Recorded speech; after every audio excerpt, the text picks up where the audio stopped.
Hey guys, this is 1-to-1 Gigawatts, and this is Give Me Your Face podcast. We're going to be doing a series in which we do commentaries over film. So the first series that we're going to be doing is the Transformers series. We're going to be doing from the very first one all the way up to the most recent one, which will be the Bumblebee movie. So yeah, we're just going to give our thoughts and opinions on it. We're coming from really sort of a bit like multiple perspectives in this regard because for me personally, I'm very much a casual viewer when it comes to Transformers. Like, I don't really... I like the series and I like Transformers, but I wouldn't say like I'm an enthusiast or like I'm a big fan. You're not what an about expert, you, Jacob? like, Yeah, I'm not an expert. Because I know my Transformers quite well. I've seen all the series, watched all the movies. Like, I don't know, like if I played all the video games and all that, and like I know my Transformers pretty well.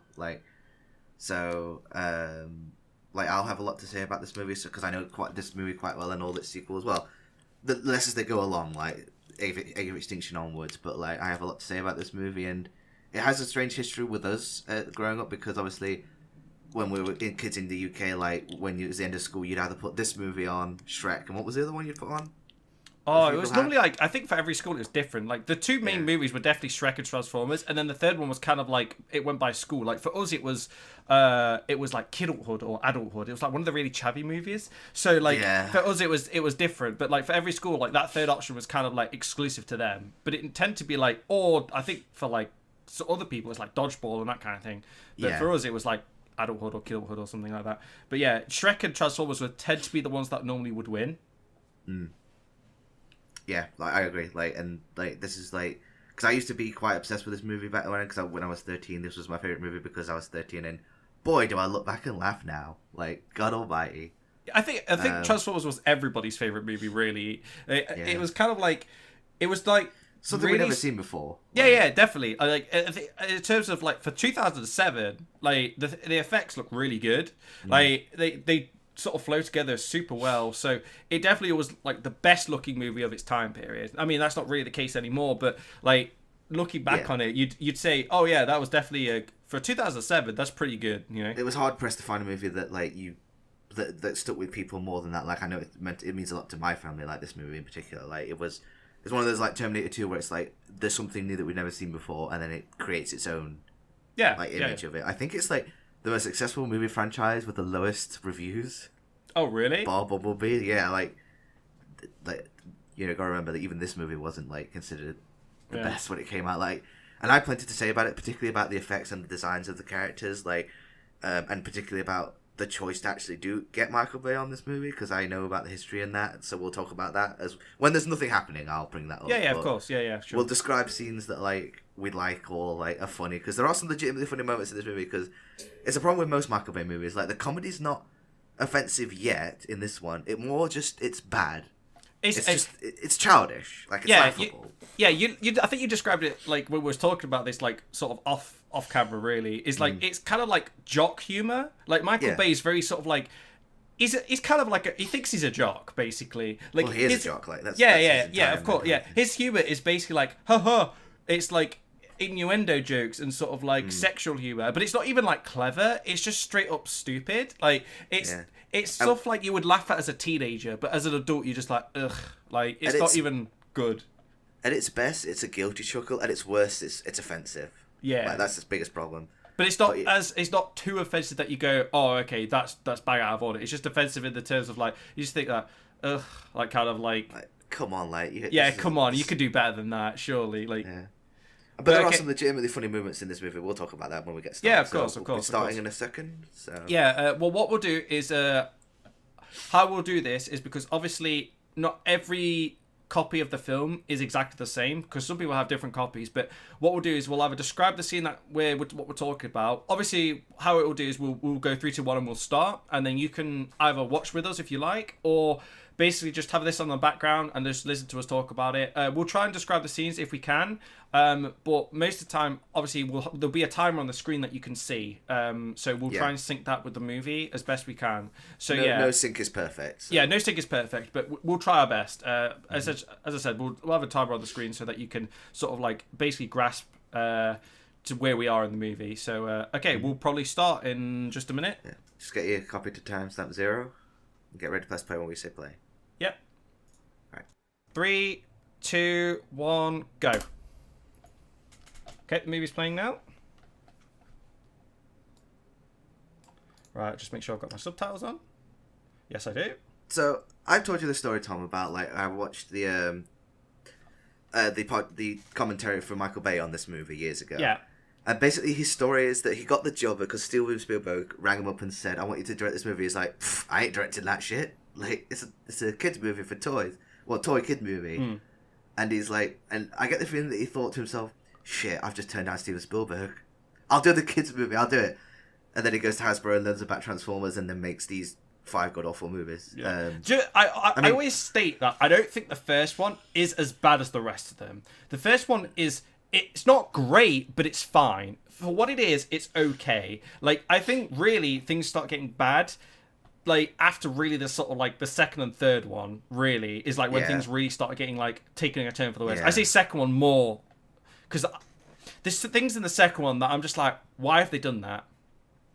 Oh, I could tell you why I've done that because I know Michael Bay's sensibilities. But second and third one, honestly, I'll be interested to see if I hate the third one more than I do the second one because I haven't watched either of them in a while.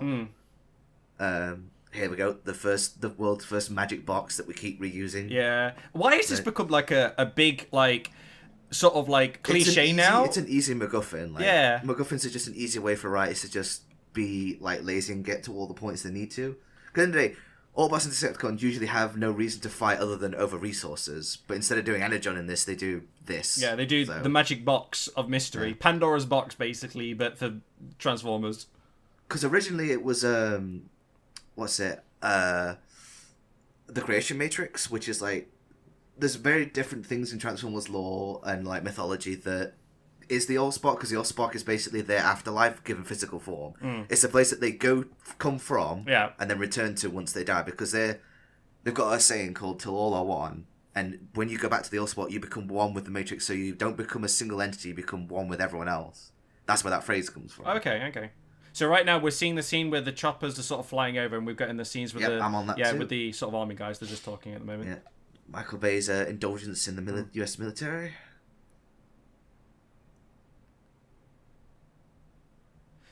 Okay, there's this scene where he actually speaks Spanish. I actually looked this up. Like, he's not said it yet, but I know it's coming. So he speaks Spanish in this scene, right? And he's just saying that he basically it doesn't. Again, I could be wrong. If there's any Spanish speakers watching this, maybe you can actually give us a direct translation.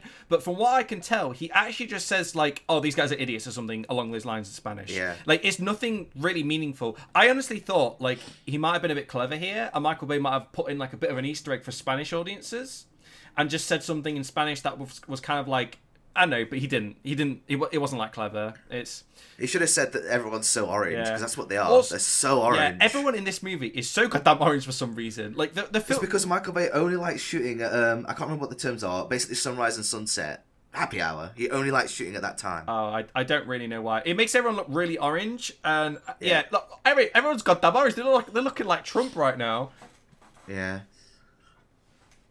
Well, this was back when. President Bush was still president. Yeah. This feels like that long ago. Yeah, this was back when Bush was still president, right? Yeah, because later on in the film, there's a bit of a parody of him, right? Yeah, because like you don't see his face, but you see like it's obviously him. Like, can't be anyone else. Also, I want to say like we mentioned this off stream, but Michael Bay for some reason does not like any of his characters apart from the army guys.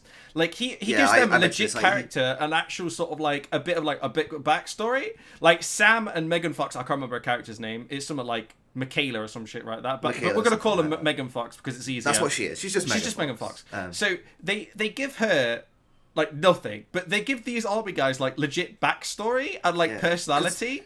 But they give everybody else like nothing because he doesn't care about them. It's just because according to Michael Bay, if you ain't an army person, you ain't worth a damn. Yeah, basically.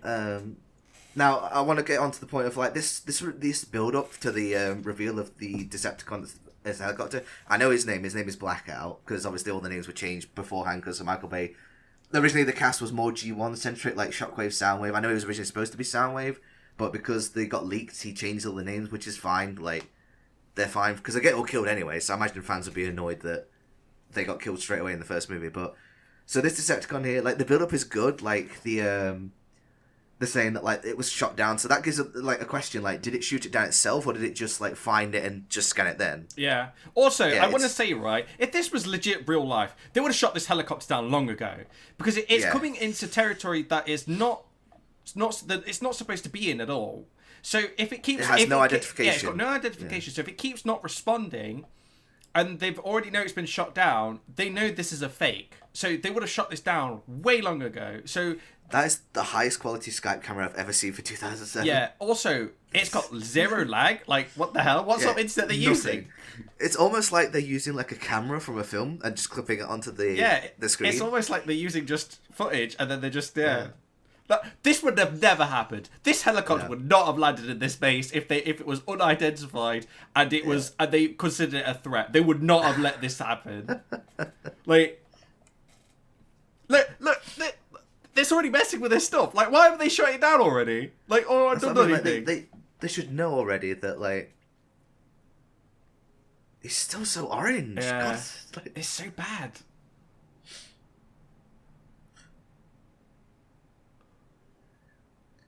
There is a name for that actor who plays all the people, like, you know, when they do the holograms of themselves. Like, they just call it Mustache Man. Yeah. It's in Starscream as well when you have it later. He looks like an 80s porn star. Yeah. Also, I want to say this this opening scene is by far the coolest introduction like any of these movies have done. Like it. I disagree. I think that the opening of the second one is still the best. Oh really? I still like this one because it's like. I do like this one quite a bit too. The transformation, not only does it look like the transformation, the first transformation looks really cool, but it's basically him just destroying the base and just fucking shit up. Yeah. It's cool. It also shows like just how helpless the humans are compared to the Transformers.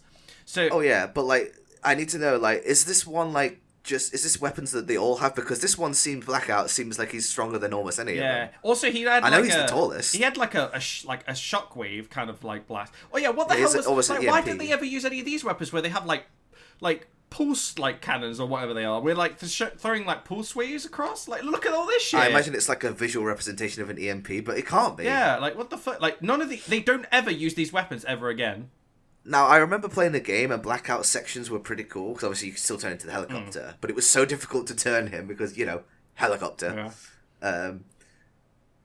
But yeah, I know he's the biggest and the tallest of them all, so I don't get why, like, but apparently he's really, in the mythology, he's really, well, in the lore that this movie builds and the prequel novel that I read, that's really bad, he basically just calls Starscream out on his bullshit and just says, nah, I want to fight Megatron. Like... I don't trust you for shit. I think the one thing they actually got right in these movies is like Starscream's relationship with Megatron. What do you mean? They have like one exchange. But like it's the right thing, but like progressively throughout the movies, I know we're kind of jumping a little bit ahead, but like they kind of sort of nail the relationship that Starscream has with Megatron, which is like, well, yeah, he basically sort of like is all talk to his face, but behind he's like basically trying to backstab him all the time.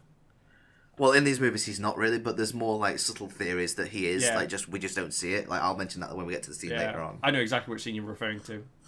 Yeah. So this thing, like, he looks at it, and then it gets a gun at the center of his chest, and then never uses it. Yeah. Plot armor. Okay, I'm not the biggest fan of Blackout's design, but it has grown on me over the years. I like his rotor cape. I like how he incorporates a lot of the vehicle into his robot mode. Yeah. The problem is, he's just kind of generic looking. Yeah. And look at that. Look how cool that is. Yeah. Like, look how powerful these weapons... Look how powerful that shit is. Why don't they ever use those weapons ever again? And now the movie just takes a big downhill. Yeah, and now we're going downhill from now. Yeah. Oh, God. Yeah. When I watched this the other day, this was even weirder than I remember, the school bit. Like, yeah. What kind of schools are these? Like I just want to say, right, schools aren't like this anymore. Like, why do they have this stereotype of, like, the 90s, like, 80s vibe of, like, the school bullies being these jock characters and being dumb? These are the people that wrote the movie. This is what they grew up in. They have no other reference to I schools guess, because they've never been there. Because I think we've talked about this, that, like, the new Spider-Man actually kind of, like, does modern bullies, like, really well. Oh, yeah, like, because bullies don't really be... Like, there are those that exist, but, like, it's more like just... verbal. It's more verbal now. Like, I mean, I could be completely wrong, but from our experience from school, like, we never really got physically attacked. It was just more. No, we were in between us. Yeah. We as much as I hate to describe that movie, we basically were very much in between us. But from the people who were bullied at school, like, yes, there was physical, but it wasn't really to the degree that it is portrayed in like movies at all. Like it was like maybe they get shoved around a little bit, but it was. So according to Transformers 5, Tom, Sam Witwicky's grandfather is part of the Secret Order of Witwickens. Yeah, We'll they get to that threw eventually. that, they pulled that out of their ass like completely out of nowhere. You haven't seen 5 yet, but we'll get to that. It's going to be so much fun. I love how the movie isn't fun at all, but like watching it will be. I love how the teacher is so sick of this class's bullshit that he has a shut up sign. He's like, shut the fuck up. Stop. Just can't be bothered. Yeah, Like, that is the look of a teacher who hates his job and hates his students. also, why are they getting graded on like show and tell? I don't know. It's so weird. Because obviously Michael Bay doesn't have any clue how schools work anymore, and he's basically just referencing things that he might have seen. Okay, so this movie has two MacGuffins, like the glasses and the cube. Like, I have things to say about the glasses. We'll get there when Optimus Prime arrives. My question is, right, do you know how they said they needed the symbols to figure out where it is? Why didn't they just use that piece of paper that he wrote it all on? Because according to the coordinates, we'll get to this scene, Tom. Like, Megatron imprinted the coordinates on the glasses specifically. Oh, right, okay. So, I like how their like language is basically just kanji, or basically just that kind of like Asian. Yeah, it looks very sort of like Chinese sort of characters, like. But I mean, slightly different. Transformers is a Japanese product, but like, oh yeah, of course, refitted into American thing. But like, it's a nice like nod, kind of. Kind of. Oh yeah, this is the whole. I want a car. You gotta give me good grade, or Papa ain't getting me good vehicle.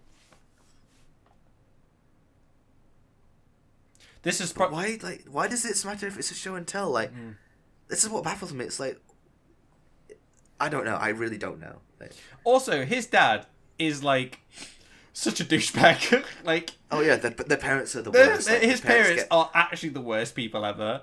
Like, they get progressively more annoying as they go along. They're annoying in this movie, but they get worse. Like in the second one, like, when is there any reason? Like, is there any reason for his dad to do this? No, he does it because he's funny. A dick. Like, I'll give him that. Like, it's a dick move, but it is kind of funny. Like, because it's like he's expecting the Porsche, but he ain't ever gonna get one. I like how he goes to like the worst car place that you could possibly have gone to. And also, I don't find particularly any of this scene funny at all. No, neither do I. Also, why hasn't anyone pointed out that there's a car driving around without a driver? Like, I'm sure somebody would have said, there's a car driving around that has no one driving it. What the fuck? And again, a lot of this humour that we're going to see here is just basically... It's humour that we don't need in a Transformers movie. This is a movie that is out marketing toys for kids. Yeah. Like, I think... why we're referencing 40-Year-Old Virgin in a Transformers 50, movie? Yeah. Well, I guess they changed it slightly for copyright issues, but what annoys me, right, about these movies is that we have these human characters that we don't care about, and they're unnecessary. They're completely unnecessary. Yeah. Like, this whole, like, him, like, Sam and his dad and Megan Fox... Unnecessary. Completely unnecessary. Why can't we just focus on the Transformers, who are the main characters of this story? The best Transformers show is Beast Wars because it has no humans in it. Well, it does, but they're all cavemen. But you can do... My favourite Transformers show has one of the best human characters in it because it turns out that she actually is a Transformer. I won't explain how that works. That's weird. Yeah. Okay. Yeah, because there is such a thing as a Transformer that can turn into a human. We obviously get that in the second one. It's called a Pretender. Basically, their skin is basically just human instead of metal. Yeah. And obviously in Beast Wars, the Maximals and Predacons are descendants of Autobots, so they can turn into biological things instead of just metal, because they're more advanced. Okay.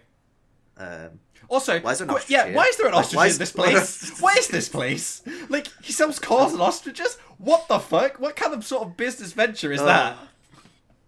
Now, fans were annoyed that Bumblebee wasn't the bug from the original G1 series. I'm fine with it because like Bumblebee would be tiny as shit in this movie if they're going to do the whole mass size thing. Well, Michael Bay had to get sponsors somehow, right? Yeah, because originally RC was going to be in this. She was going to be a bike, but they changed it to Ironhide at the last minute because she was just too small. Okay. Why is he selling a car he has no idea about? Yeah, I was going to say that. Like, if they don't know what this car is and they've never seen it before, why would they try and sell this car? Like, I guess, like, the whole deal is that it's supposed to be like a dodgy garage, right? So they would try and sell anything, which I guess is supposed to be the point. But still, like, I'm sure if any sort of car garage who sold any sort of vehicles or secondhand or whatever, right, sold any vehicles and they seen a car that they've never seen before, I'd be like, we can't sell you this because we don't know anything about this. Yeah.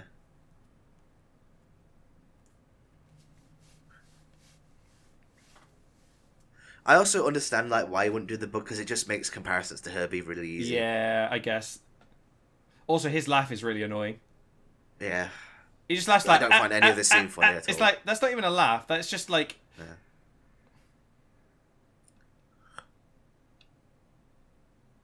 This is a really weird reaction as well to like change the car down to 4,000. Like if it did that, I would just say just take it. Yeah, take the car. I don't want it here. Yeah. To be fair, he still made money out of it, I guess. Yeah. All right, so we get all the my question, John Voight stuff. Yeah, my question is that if they sold this car, they would have no paperwork for it. So how would they sell it? No, I don't know. Maybe it's different in America. Maybe. Okay, so we've got John Voight in, respectable actor, gives this movie a bit more credibility. Never comes back in the second one, even though he's Secretary of Defense. Yep, makes no sense. Also, why every movie they always have to include the stereotype nerd group who are young, nerdy, and underdressed in the situation. Yeah, it's like you're a senior analyst at the Pentagon. Like if they knew they were coming to on. question, right? If these people knew they were coming to the Pentagon, they would have worn suits. Like they would have been told there's a dress code, you need to wear this. They would not have let them show up like that.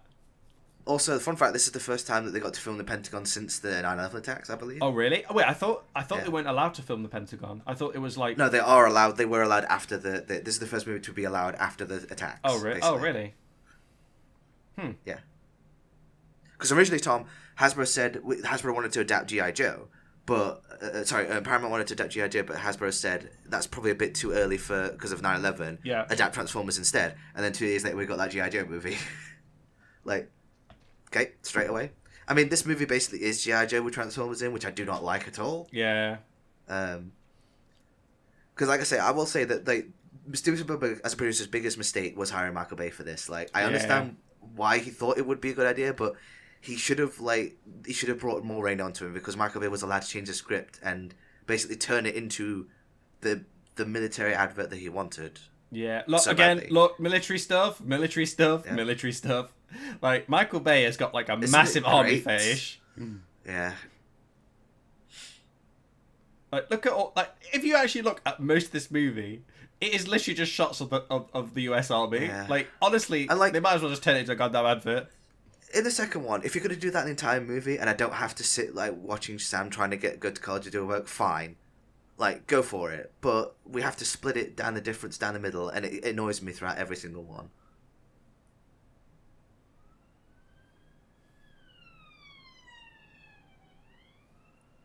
Look, isn't it funny, Tom? There's a chihuahua. It's funny. I know. Because it's like a small dog it's a boy dog with girl jewelry on. Yeah, right. Also, from my experience of owning a dog, dogs do not take tablets that easy at all. No. Like, I don't know what sort of dog they got, but... Why does he live in a birdhouse? I don't know. I honestly have no idea. A lot of this movie makes literal zero sense. Yeah, and the movie doesn't really start until at least another... What time are we on now? We are like 18 minutes in. We are 18 minutes in and we have another 20 minutes plus until the movie actually starts. Yeah, it's all this awkward setup of saying, oh, Sam really likes this girl who's way out of his league and really popular, aka Megan Fox. But they're going to have some weird interaction where they sort of kind of get together and then things happen and then the movie starts and then Sam discovers his car is actually alive. It's just... I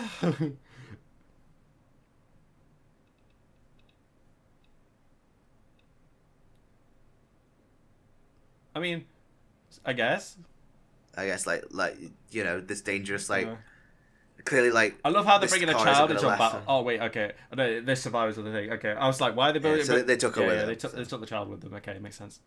So, I'll talk about Scorponok when we get to that scene. I just find it weird how they made him a literal scorpion in this, because obviously he's based on a character from Headmasters who is not a scorpion. Yeah. That's just his name. And then obviously in Beast Wars he is a scorpion, but that's what his alternate form is. And this is just a literal scorpion with no alternate form. Now, given that he's part of Blackout, I assume he's part of his, like, rotary systems. But if that's the case, like, shouldn't Blackout not be able to fly anymore? I don't know. I don't know. It's weird. I like how out of all this, they managed to salvage a tank, though. Yeah. Like, these are by far the best characters that are in this movie. by I far. wouldn't even call them characters, Tom. Like they're the least irritating. But if we're generalising, these are the best characters. Like, they're the least annoying. They're probably the best written, and they've got the best dialogue. Like, Sam and Megan Fox, annoying as shit. His parents, annoying as shit. Even the FBI, annoying as shit. These are probably the only people that are actually tolerable and actually are okay as characters. Are they the best? No. No. That was an interesting close-up of Scorponok's face then. Like, Yeah. I didn't think we got shots like that because Michael Bay didn't really do that in this movie a lot. Oh, Especially God. with But the back to the Decepticons. shit we don't care about again. Like, I've always liked Tyrese Gibson and Josh Duhamel is fine. I just haven't seen him in enough. Like, Tyrese Gibson obviously gets better as Fast and Furious goes on, but like here he's basically pulling up a bad movie to make it slightly better. So I give him credit for that. Also, I love how they said this is a party. This does not look like a party to me. Yeah, this like, is they are this right, is just like- a casual meetup, dude.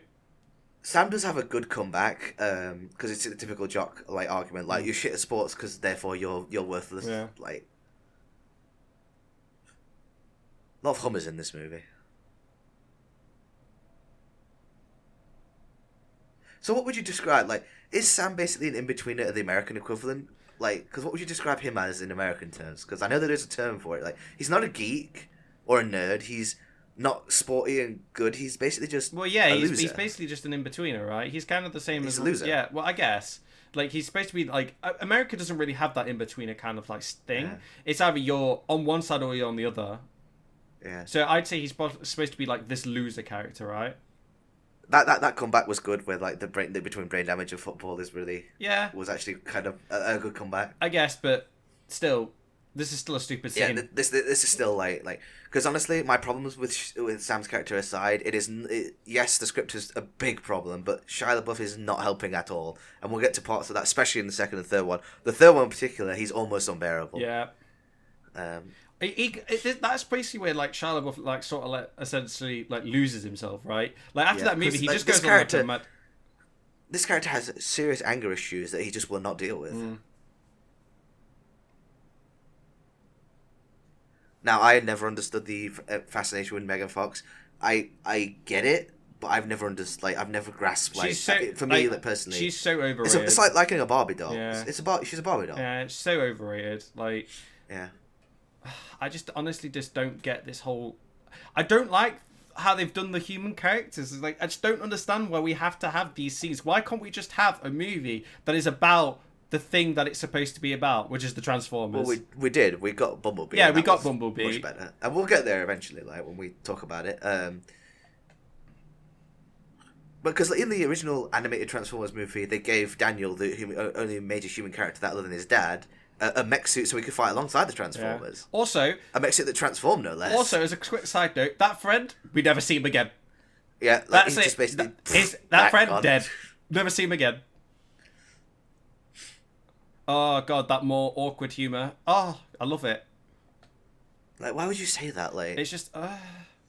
Also, she would not Now- have gotten in the car. I could 100% guarantee a girl who's that out of his league, and he said that line, she would not have gotten in the car. She would have like told him to get lost, like 100%. now I do like the scene where he's like trying to flex subtly, but it's not subtle at all. It is kind of funny. Oh, this is the scene where she describes why she keeps going for shallow guys. Like, why is Yeah, that? it's Why 'cause do you I are like? shallow. Why do I like men that are big and muscular and have big arms and tight abs and probably have the brain the size of a peanut? It's because you're shallow. Like, Yeah. she's like, is it because I'm shallow? It's like, yes, that's exactly why you go for those guys, because you are shallow. You've just described the thing that you actually are. Oh, that's such a like. I love the fact they tried to It's- sort of give her this personality of being like this like tomboyish kind of girl, but it doesn't Yeah. work at all. Like, it's like, oh, No, she can 'cause, like, build if a you're car. If you're a grease monkey, like, Yeah. you would like. I'm not saying that all grease monkeys are like that, and like I imagine there is girls who No. are like really pretty like that who do know a lot about cars, but they just don't do it well in this movie at all. They just don't No. make her likable. They just make her annoying and just boring. She's just nothing. That's the thing. She's just a pretty face Yeah. that Sam has to like fall in love with at the end of the day. Again, more awkward humor. It's like the whole like, It's just not funny, like at all. Like, And yet again, we're filming at happy hour, so everyone's really orange. yeah, Like, again, orange. already it's like nearly sunrise. Everyone be looking like a what's it. God, I want some what's its now. Oh yeah, I could go for some what's it. I might get some after this podcast. Yeah. Romantic friend. That I'm sure that's not a thing. Like you can tell he's just trying. He's struggling, but like there's a more charming way to do this. Yeah. I see. Like, why would you do that? Why would you just keep going? Oh, here's the shot of like Megan Fox like bending over, like the really Yeah, like. it's a very. Yeah, it's, there you it's go. iconic. There you go. Almost. Iconic for the wrong reasons. Yeah. There you go. There it is. Mm-hmm. I like how she just hits the edge and goes, "I'll fix it this way." Boom, fixed. I'm sure you would need tools. Like I don't know anything about cars, so someone will have to correct me. But like I'm sure you need at least something, some sort of basic tools to sort of fix something. That's not necessarily true, but I guess for the most part, maybe. Well, people like that kind of like insecure jock type probably would be, but Yeah, of course. Like just, certain types of people, yeah, definitely. But they don't like the challenge to their alpha male yeah, like status. of course, yeah. Their perceived alpha male status. Mm.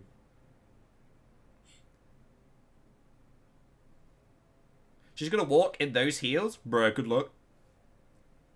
Oh, yeah, she's wearing heels. Yeah, she is.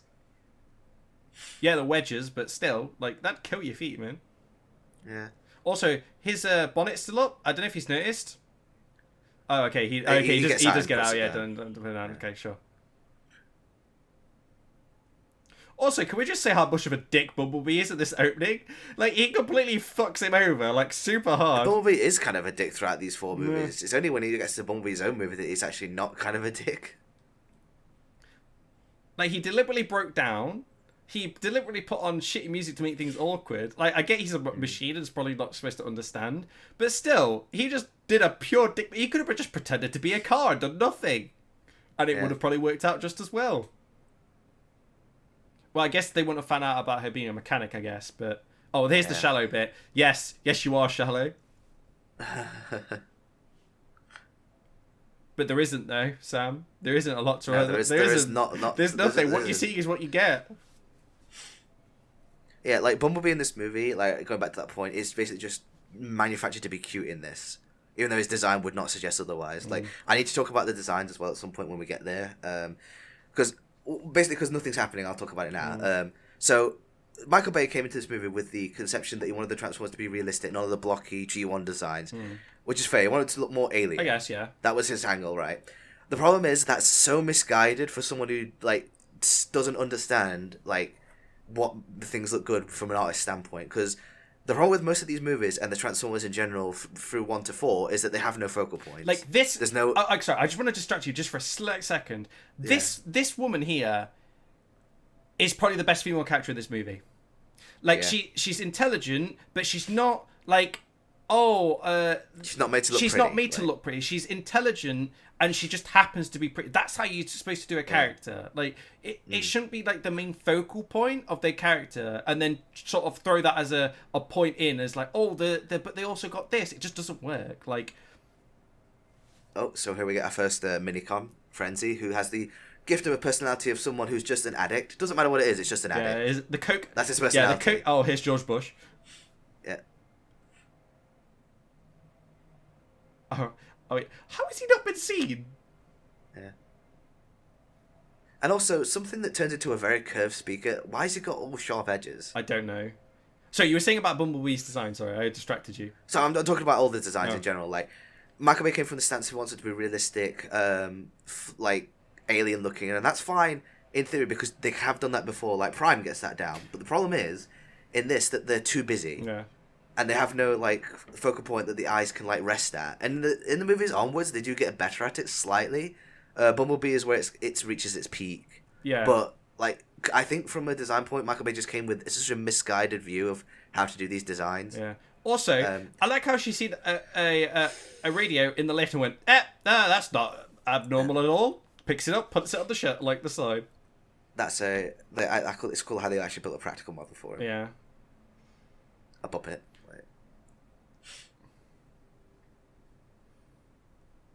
a lot of the Decepticons have 4 eyes in this. And I don't like my Transformers where they make the Decepticons and Autobots basically separate species because they're factions. You're supposed to choose your side. Yeah. In this, it's almost implied, especially moving Well, forward. even in the second one, they state that because the old guy was a Decepticon, but then he's like, "Oh, I don't like those guys anymore. I'm gonna be an Autobot now." But all the Decepticons have such different designs and like almost like they're from the same planet, but they're not the same species almost. And I don't like that at all. Like I really don't. Also, I mentioned this before. Why did they need to go into Air Force One to hack this thing? I don't know. It makes no. I guess like maybe they could just get like all the security. Like all he's looking for is information that like is very easily accessible from any computer. Why does he need to go to Air Force One? I don't know. To do this. I honestly don't know. Maybe it's because they got hacked initially, so they locked down the system more. Maybe like I don't know.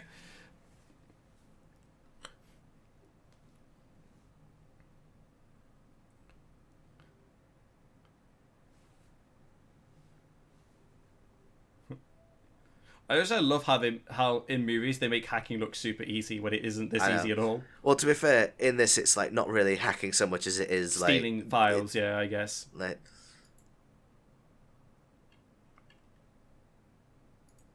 because obviously in this, like they describe it as like the virus. They basically become the virus and adapt to it completely. Yeah, I guess.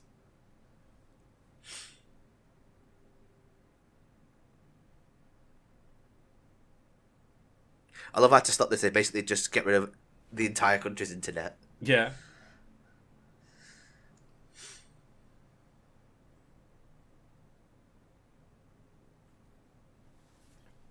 Also, this scene, he could have not exposed himself and got away, but he chooses just to fire. I love how he got so mad he just smacked his head against the screen. Yeah, like why does he smack his head?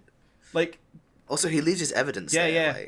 Like he could have easily just like transformed into the radio, hid, and just gotten away with it. But no, they decided I'm just gonna fire my stuff. I like how he shoots CD based Beyblades at people. He shoots CD based Beyblades. This is where like. Yeah, he's basically like because Minicons are like basically just small Transformers. His personality in this is just. He's an addict of something. Yeah, he's like a crackhead, is basically. He just gives off major crackhead energy. He's an addict of either coffee, whatever. Like, he's just an addict, like, just constantly twitching, moving, like...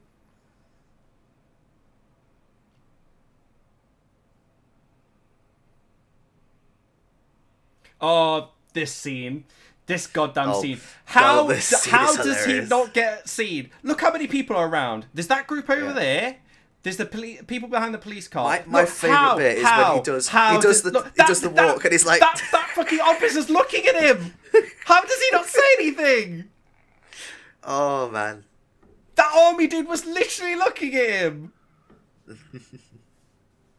I like how the guy inside is like... The hologram is just basically looking at him like, dude, you need to calm down. Yeah. And it's weird how they refer to all humans as insects. Yeah. Like, that's a constant term that's used throughout these movies. I just love how, like, this robot's just an actual crackhead. Also, what is that photo? Yeah, like, what is that What is that? Alright, so, somehow Sam hears his own car, like, driving off. Yeah, he somehow hit... Oh, no. I missed a... How does he know it's his car and not someone else's? I don't know. Oh, this is like I do like the part where he goes, "I want everyone here, like all the squads. Yeah. Bring everyone. Bring the army. Everyone. Like, my car's been stolen. Bring everyone."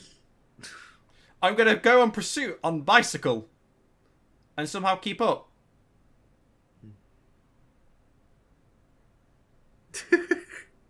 Oh, God. I'm in pursuit. I like how he's like, my father's the head of the neighborhood watch, as if that means anything. My father will hear about this. My father will hear about this. We definitely need to do Harry Potter at one point. Oh yeah, we're definitely doing that.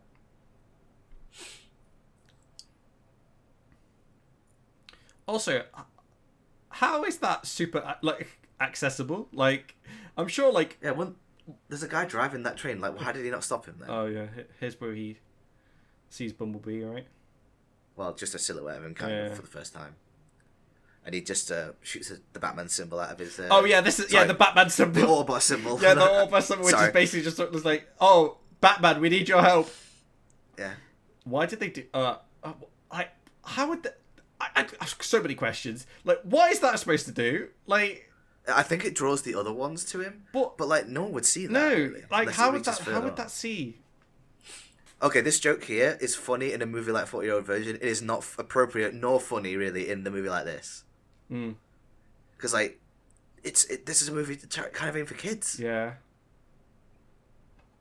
Again, it's just... They're trying to put adult humour in a kids' movie, and it just doesn't really work out. Yeah. Like, I get they're trying to make it a bit... I get they're trying to make it a bit more mature, but it just doesn't work out. Also, I'm sure...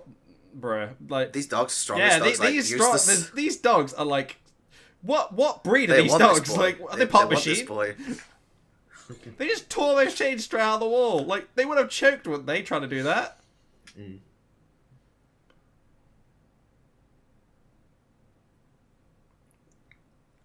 I do like this where he just like throws the keys out of the car. It's like he knows that it's not a driver. It's like, just take your own keys. Oh, here comes the scene that we've spoke about earlier. We'll speak about it when we get to it. It's not quite yet. Like, he just smacks his head on the hood, like... They said put it on, not smack your head against the hood.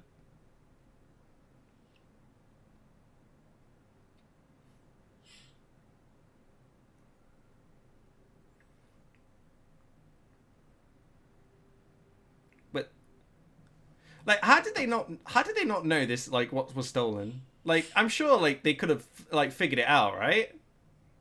Well, according to this, like, whatever hacked him in, like, 5 seconds. It would take, like, a supercomputer, according to her, supercomputer, like, 20 years to do that. So they clearly are outmatched in every single way. No, only one of those countries has that capability, really. Yep. Especially 2007. Yeah, like... Why is North Korea treated like a threat in this movie? I don't know. Like, it's always, like, in the list of, like, things that are always treated as a threat when really they're not that big. I mean, I'm not saying they're not a threat. I'm just saying that they're not as big as a threat as they made out to be in film for some reason. No. For some reason, like, Hollywood has a massive hard-on for, like, saying how threatening North Korea is when they're not really that threatening. It's the same thing as, like, in 3 when they put Chernobyl in there as a backstory, like, for the Transformers. Like, if you knew the actual history, because a lot of people didn't know it, even back then... this has not happened at all. Yeah. It's just propaganda. Just basically, just like it's media propaganda. Like, just finding its way into our movies. Of course, basically.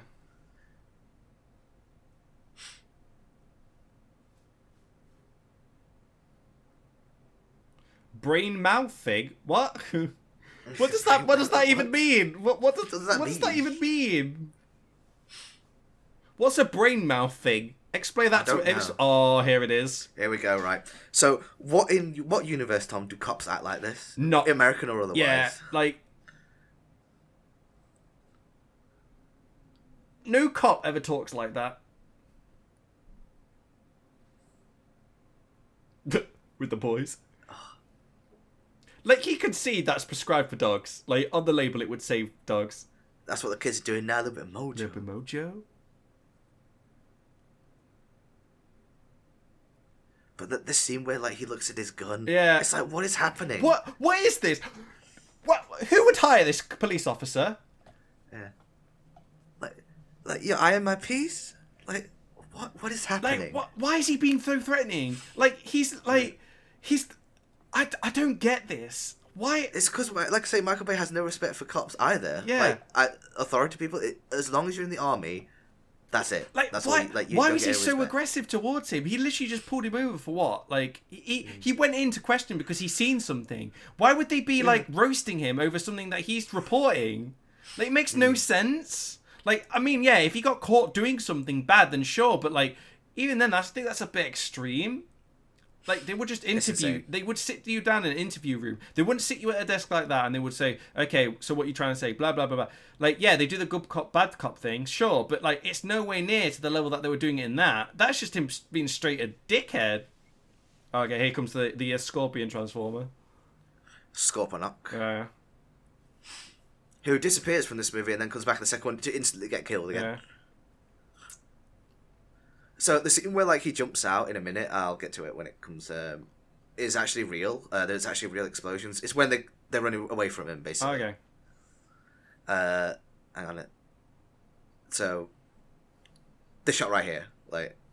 Oh, the real explosion. That's actually they're really exposed. That's why they've got the face on it, and then they just impose him on the back of it. That's cool. That's pretty cool. It is. It's a cool shot from this movie. It was sold on all the trailers. That shot particularly. Which is interesting how they have one transformer in this movie, Tom, that isn't really a transformer. Yeah, it's like it's what's called a deployer in Transformer term. It's basically a component of a transformer, it lives inside them and basically can basically be extracted as a weapon. Oh, okay. So, but I just find it weird how it's just a literal scorpion. It's like he's supposed to be an alien, and granted, he doesn't look like a traditional scorpion, like he hasn't got claws, but he is basically a scorpion. Yeah. You know.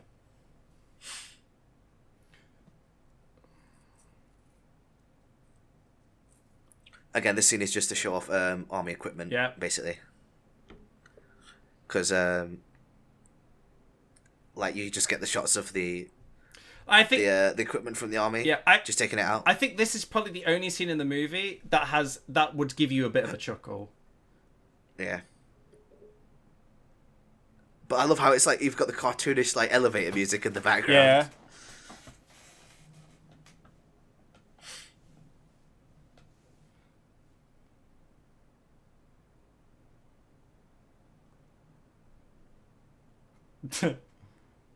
That is kind of funny. My left cheek. Left cheek. Left cheek. Man, I didn't realize Beyonce was dropping a new single. But again, this isn't really a cool scene. This Scorponok's not really doing anything cool except for just shooting these guys. Yeah. Scorponok could be he's not going really doing anything. They're just blasting each other. Why does it use his advantage and go underground again? I don't know.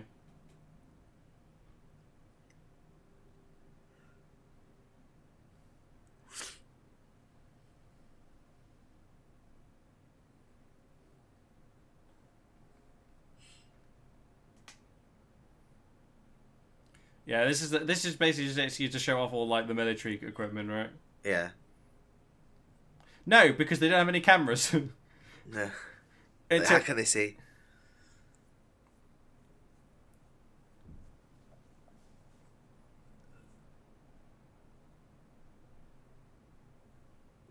You would have thought how many missiles he shot at them, he would have killed at least a couple of them. You would have thought so.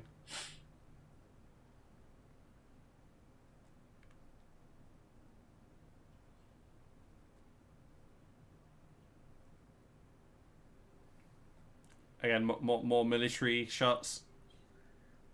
So, why have the planes got shark faces on them? Because that was the thing in World War II. They did it for a reason against Japan. Why do they have it still now? Maybe it's just a tradition. Maybe it is, I guess. Maybe it's just I don't know, perhaps it's a good luck charm. I don't know. I'm not in the military, I don't know.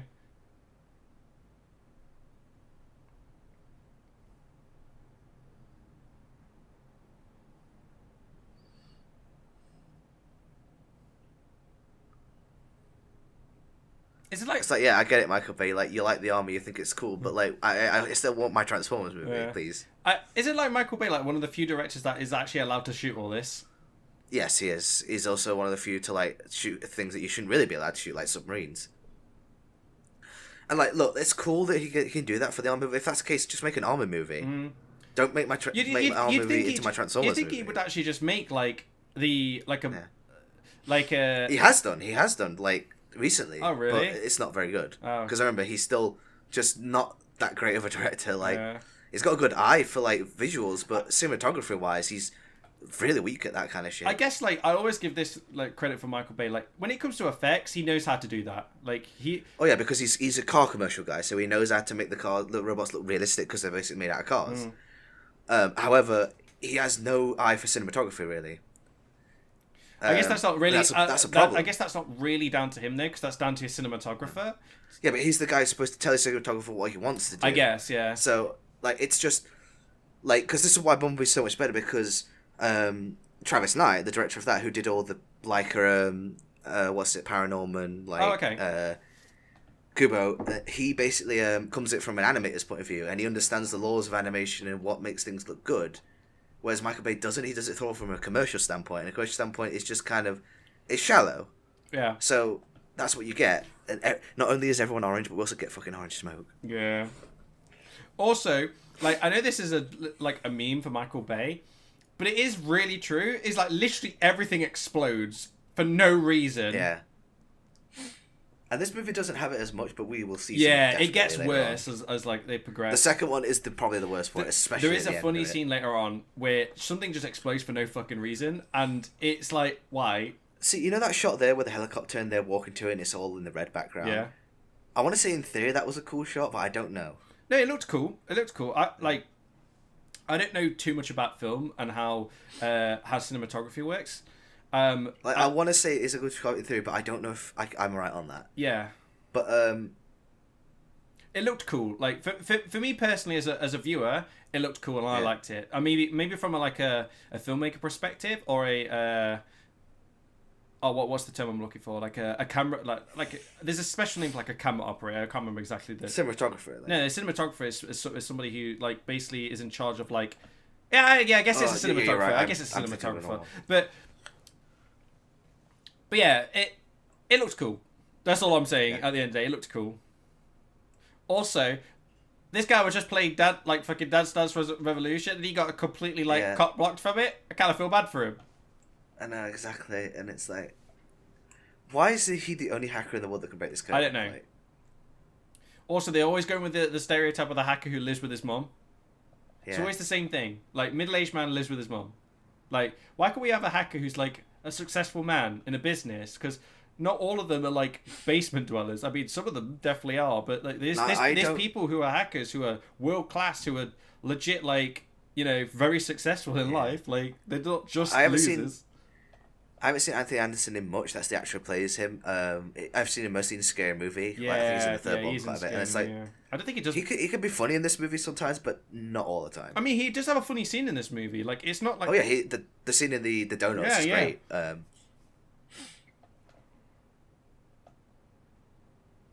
They never explain why he's the person that could solve this.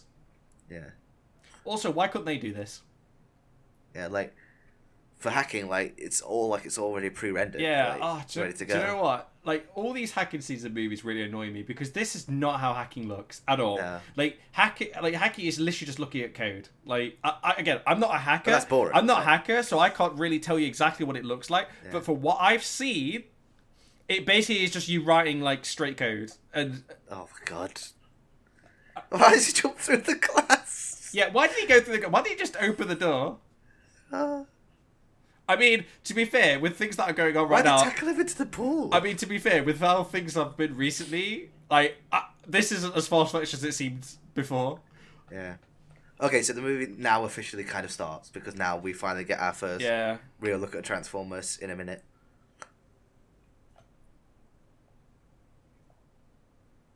How did the dog get there? I don't know. Oh, the car's back. He just straight drops the milk. Oh wait, no, he's back! Oh, he does come back! Oh. My boy runs away with his mum's bike. Yeah, because what happened to his what happened to his other bike? Did he just leave it? Did he just leave it over there? He must have done. Wait, I like how he's gone straight into town and the car's still following him. Yeah. That looked like it hurt. Yeah, that looks painful. And convenient. Yeah, that was a bit convenient, wasn't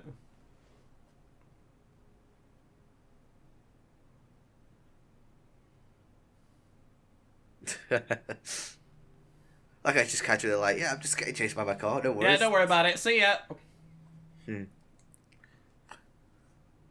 Oh wait, we're getting to that famous scene. Yeah. It's getting real close right now. Mm-hmm.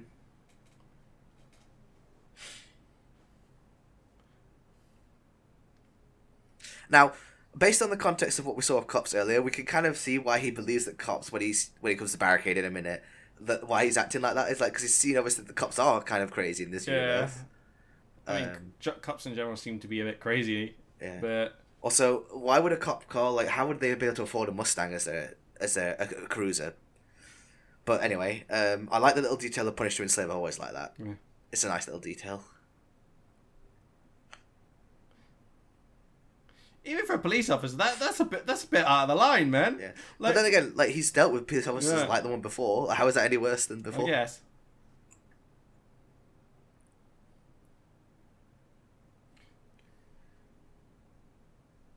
I love how he just foxes him for a little bit. Yeah. Like just tries to scare him. What is the point of what is actually the point of that? Yeah. Why is he scanning I him? don't Like, know. why is he What's doing... the point of this? What's he trying to do? Yeah. Because he knows it's him. Yeah. So why is he doing this? Does he need to confirm? Yeah. That it's Does him? he need to confirm that? Like, here we go. Here's the big reveal. Now, that transformation is cool. Now, talking about the design of Barricade, I like it in theory because obviously it's much more alien. He's much more gremlin-like than the rest of them. Also, if he hit him like that, I'm sure he would have been very heavily injured. Here it is. There's very clever uses of mass in this. Are you Ladies Man 217? It's legitimately funny. It's funny because it's stupid.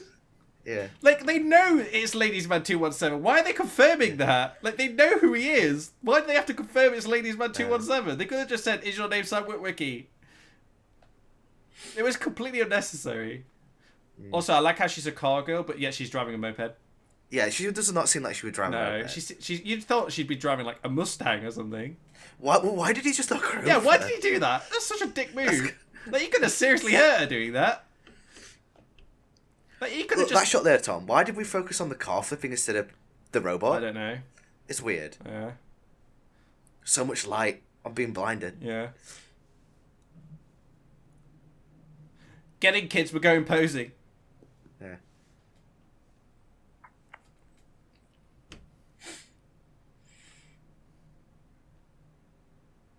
Well, that was instant. Yeah. Like, it's just like Instant, yeah.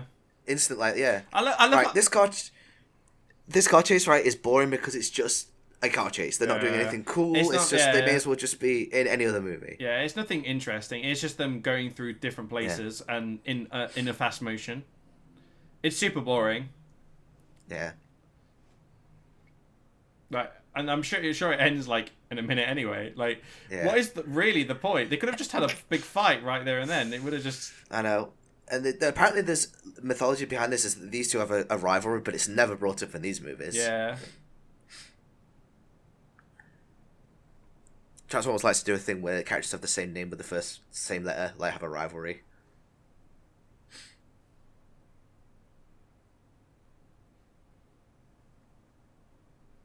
Like I say, I like Barricade's design in theory, but it does kind of look like a car has been turned, like, what's the word, like flipped other way around, and like you see like just the parts, and it's like, I get what they're going for in theory, like the alien look, like how a lot of the car parts are like in weird places, but it's just too busy. It's too busy, and it works for him because a lot of his design is black, so it can hide the fact that the busyness is there.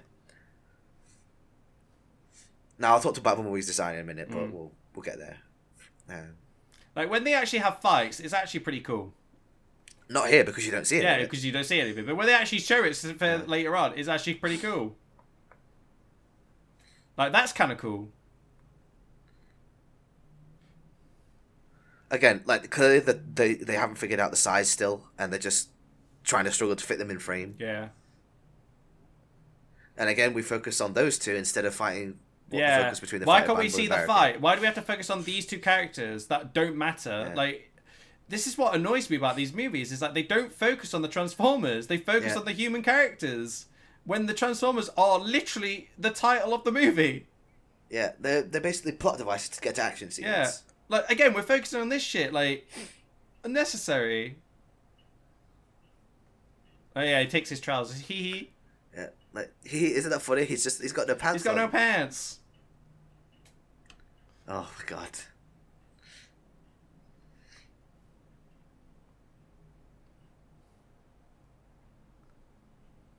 Also, I'm sure no one would leave tools laying around like that. Yeah. Especially electric ones. Yeah. What is that noise he keeps making? I don't know. It's like a...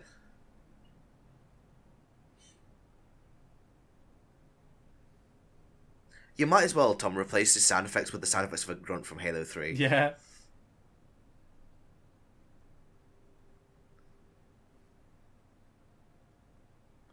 That doesn't look like what she did then did any damage at all, but somehow his head's now off. Yeah.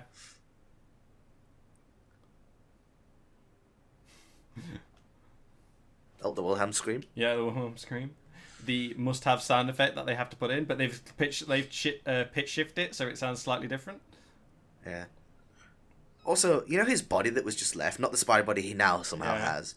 Why would that not be picked up by someone and that become a plot point later? I don't know. Because that's just left there, basically. But isn't that basically like the entire plot point of Terminator 2? Yeah. Where they leave the remains of the Terminator and it becomes a big problem. Like, why isn't this a big problem now? I guess, like, they do say that they kind of already have the tech already from Megatron, so maybe they just, like, government picked it up and just scrapped it. I don't know. I'm giving... It's probably Japanese. That's a cute joke. Yeah, cute. Yeah. Because it's an advanced robot, Japanese. Okay, so let me talk about Bumblebee's design and design of a lot of the Autobots, right? Because when in theory of designing characters, Tom, especially in animation and otherwise, like, a good focal point for the audience is to make characters that are good, rounded, so they're softer, more, like, relatable. Yeah. And the bad guys are sharper. The problem with the Autobots in this movie and in the ones before, they have that sharp look as well. So you can't really distinguish either of them. Mm. So I get why people say in some arguments that they can't tell between them because they all have that kind of sharp look. Yeah. And there's no distinguishing features. Or do what other series do in Tom and Transformers, make the Decepticons mainly purples and greens and the Autobots red and blues. Yeah. Warmer colours. Yeah.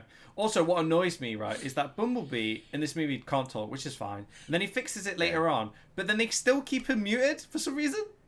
Yeah, because that's the cute. Like, they can't really get rid of the thing that makes him cute. So I guess, but it just seems one less voice actor for them to pay for, I guess. Yeah, I guess. Because they get all basically to voice characters in these movies. Then they have just to get pay for the licensing of the songs that they use to voice him. Not necessarily if they use a few seconds, basically. I'm not sure how licensing works over there, but like, I would imagine because they use such short little clips, they don't need to. I might be wrong on that, but I'm sure that's the case.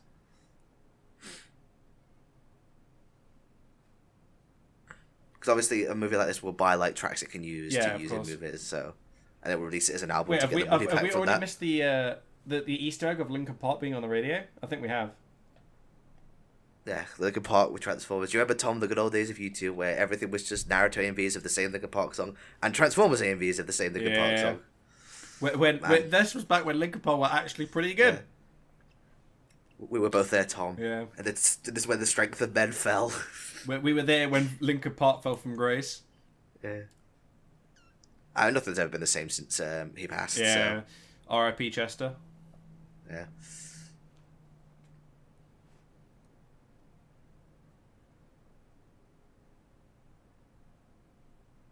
Why are they sitting like this? Like, why are they laid down? Driver's seat? Yeah.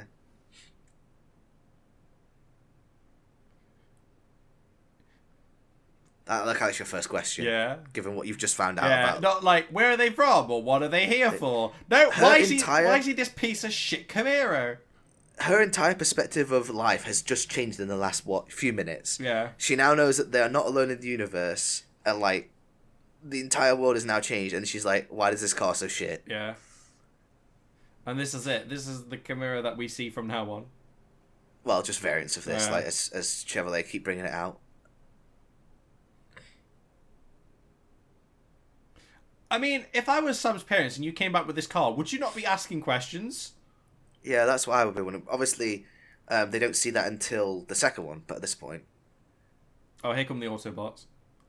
Now, regardless of what I say about this movie, the score for them arriving to Earth is still fantastic. Yeah. Like, it's one of the best pieces of music. It's probably the best piece of music for this movie. Even though I'm dissing the movie for including Linkin Park, I'm only, like, Linkin Park are still good.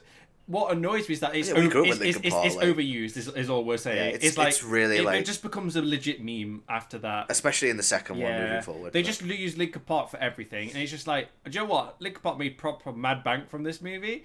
But still, it's like, it's overused. And then they just got rid of them and then they with Imagine Dragons it. in the fourth one. Yeah.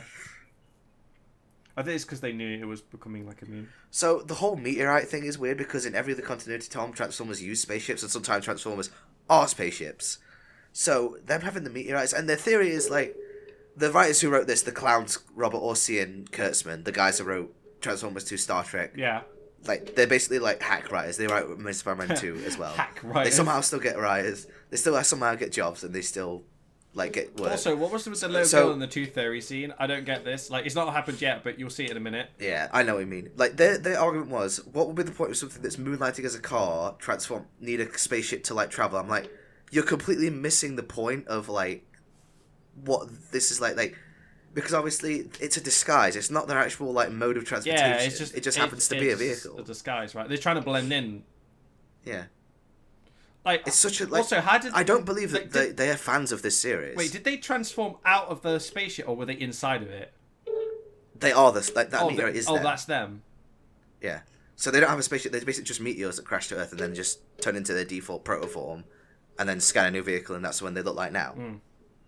Oh, there you go. Like I say, I do not believe that the guys that wrote this are fans at all because it's such a misguided like view of the franchise. It's silly. And in every other continuity after this movie, they use spaceships as well. Yeah. But only here that they use meteors. Like they use meteorites in the second one, kind of. But after the third one, they basically just get rid of that shit. Why would you think this is the Tooth Fairy? Like, yeah, why? I just don't get that. Why would you think this is the Tooth Does Fairy? this look anything like what the Tooth Fairy has been described to this girl? Like, I would imagine that she knows of the Tooth Fairy. I assume she knows that's a big mechanical robot. Yeah. I, Nice read, kid. yeah. Big brain. I like how he's like, my daughter's outside. Wait, what happened to the pool? Wait, the pool. What about the pool? Fucking hell, spent a load of money on this shit.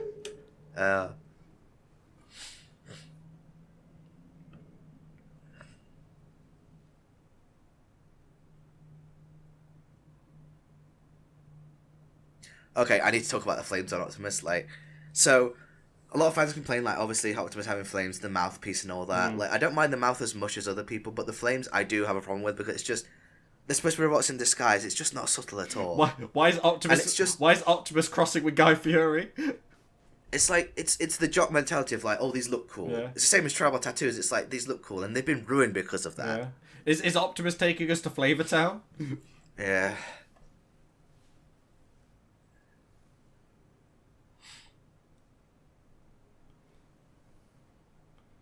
Like, that looks cool. It does, and it's got nice sound effects. Yeah, it's so. cool. Like, you can say what you want about these movies, but the sound effects are really cool. Yeah. The introduction of the Autobots is great. It's just Yeah. when they start talking that the things start to get a bit weird. Yeah. Because their lines are not great at all. In fact, they're almost Hanna-Barberish. Yeah. Like I say, I think the mouth gets better as it goes along, but here it just looks awkward. But I don't mind it as much as... Because I guess they wanted him to emote more, but I like how one of them just break dances out of his form. Yeah. I'm also not the biggest fan of a lot of these designs. Like, Yeah. Optimus has become iconic for the wrong reasons, but I'm still... Like... Are you Ladies Man 217? Are you ladies and gentlemen? Why did he, like, they could have just said that to him. Why did they say, are you Yeah. Ladies Man 217? That's a cool like way to like abbreviate Autobots. Like Yeah. why they're called that.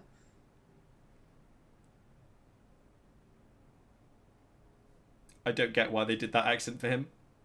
Yeah, it's because Jazz like talks like that in the 80s, but it's kind of offensive here. It's a bit of offensive now. Yeah.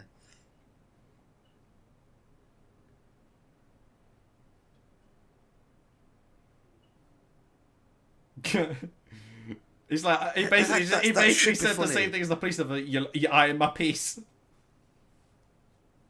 Oh god, another sexual awkward joke again. Yeah, from somehow that they can smell. Yeah. How? Yeah. How do they? They can't smell, right? They're fucking machines. How do they have nostrils to smell like fragrances? I mean, it's implied that they're biological. Like most modern Transformers continuities, it suggests that they are more biological than they are machine, which is fine. But like, you know, it's still a bit weird. yeah. Why are you that piece of shit car? I like how she's asking the important questions now when she asked a stupid question earlier. You know how he's got that like mark on his face on the right Yeah. cheek? I want that to mean give me your face. Yeah. Also, what is this? How So is he never does this Yeah, again, how is like, he he able to never- project all this? What the fuck is this? Oh, I love this little part here where Megatron basically just javelins this guy. Yeah, and this is just this like is so funny. It's just he's enjoying it so much. Megatron is such a piece of shit in these movies, but that's exactly what he's supposed to be. This is the best. This is the best he is in all the movies because he's just he's such a monster. Look at this. He's like, yes. He's like, yeah. He's like, yeah. God, he loves being a piece of shit. Also, why does he look exactly the same there as he does on Earth? Right, when he's like, because he hasn't changed his form. Because remember, he's still Cybertronian form. Yeah, but doesn't he transform into a jet though? Yeah, but it's a Cybertronian jet. Oh, they transform really? on their home planet. Yeah. Oh, okay. They turn into the Cybertronian forms of themselves, like in that continuity. Now, I would think that what a cool reference it could have done is that you know how he's based on is that they revealed that he's what everything was reverse engineered from. Yeah. He should turn into basically not a Cybertronian jet, but a jet that looks like all generic jets combined. Yeah. So that would be a nice reference to like, oh, this is where this all comes from. Yeah, that would make more sense then. And it'd be like. Yeah. Like, I don't mind the jet form. It is cool because it's just... Because I like the fact that Megatron hates humans so much that he will not change his form. He has that in Prime as well. He won't change his form in Prime. He gets other people to do it for him. Like, in Prime, he just basically stays on the ship and just... He only goes out if it's necessary. Mm.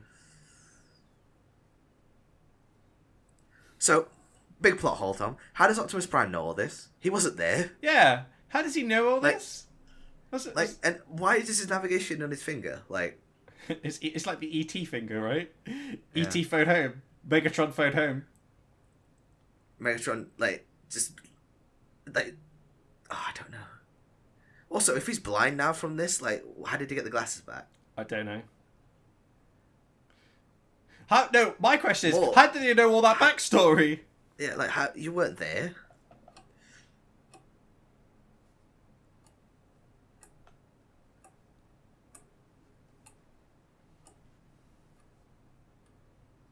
This is a cool shot of all of them. It is, but again, I just don't like any of the designs really.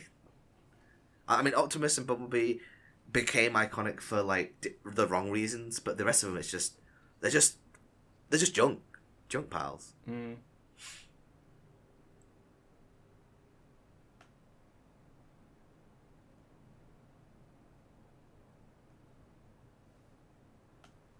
Army lingo, guys. Yeah, army lingo.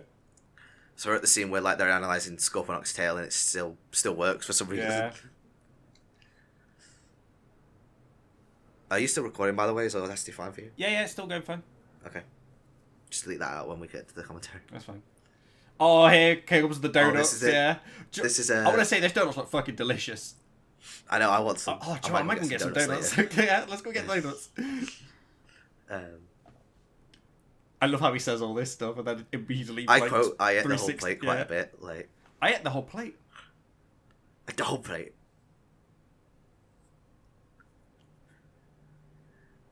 And also his reaction once he gets like once they come in is still really funny as well. Look, this is exactly how an interrogation is supposed to go. Why did they have that stupid one earlier? Like, it's clearly obvious to us that they know how the police force work. Why did they just have that random bit in the beginning in the police station with Sam?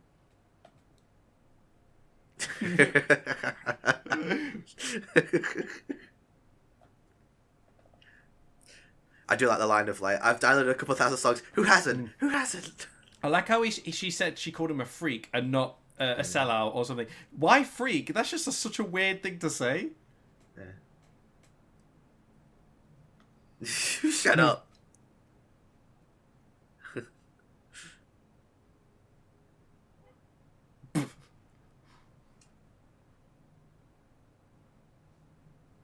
I like how she's telling this information to them, like they would know any of this. Yeah, like, well, are they on the FBI? So Like I don't think they would know all this classified information. They would know something was up, but I don't think they would know all that information. So it's kind of pointless her telling them. Oh, here come the annoying parents again. Ugh. Oh, this scene, like, I really do not like this scene where they're in the house. Yeah. Like, it's like, they're supposed to be in disguise. Oh, this. It's just juvenile for no reason. Yeah, this scene is just so stupid. I do not like this either. I think it's such like. It's cool in theory, but not for this movie. It makes no sense. Like he tells them stay where you are, and they ignore him. Yeah. He could have gotten this solved so much quicker. Like this should have been. And she doesn't do anything. She doesn't stop them at all. No.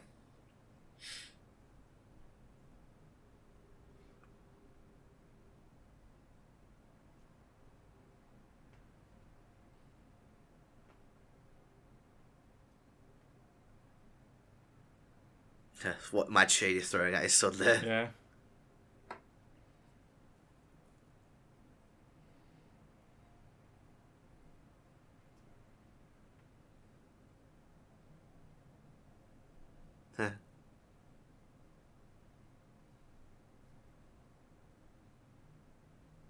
Like, he literally told them, stay where you are. I will get the glasses and I will come back to you.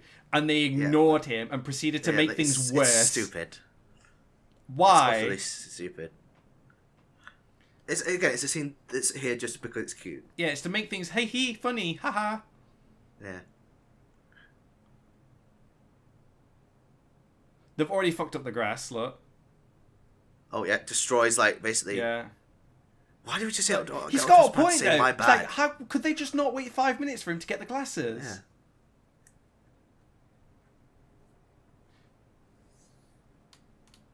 Like, she literally didn't stop them at all. Like, she did nothing. No.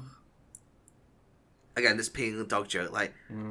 Why are we getting jokes like this in my Also, Transformers they movie? just flipped the dog, like, 6 feet in the air? Yeah.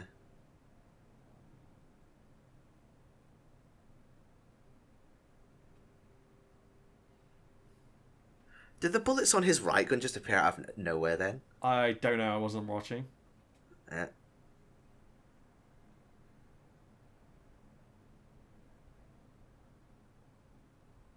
I don't understand why he had to say that too. Yeah. Again, for comedic effect, that just doesn't really work. It's like all the jokes that they throw in this movie, apart from maybe a couple, are just all missed jokes. They just do not hit the mark. Misfires. They just Misfires. do not hit the mark at all. Yeah. Recon on a planet where you know that, like, if you... Oh, it's just... It's baffling.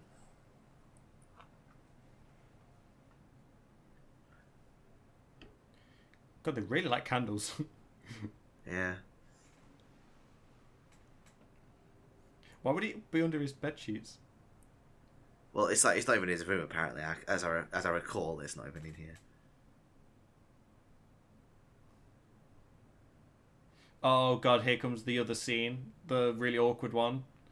Yeah. Like, this is exactly what is wrong with this movie. Yeah. Is this unnecessarily really terrible humor, these characters that literally have no input apart from the plot device of the glasses, which they could have probably just found themselves anyway.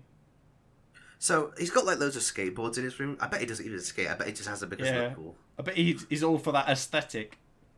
Yeah. I bet he doesn't even play foosball. Yeah. God, I bet he doesn't even listen to Misfits. Yeah. He's got that Strokes t-shirt, but I bet he doesn't even know who they are. I mean, neither do I really, but you know.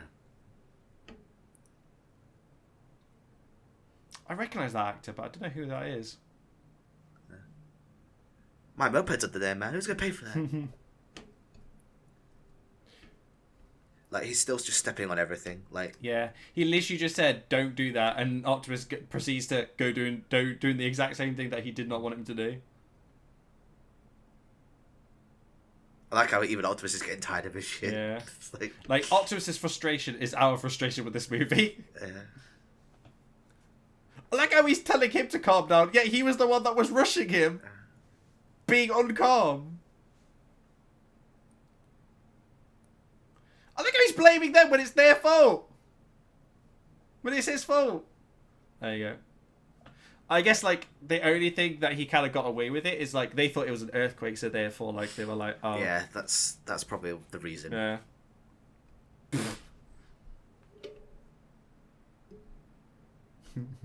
I feel like a fetish is working up in him. Yeah. You're just going to see him electrocuting himself on the weekends. Light.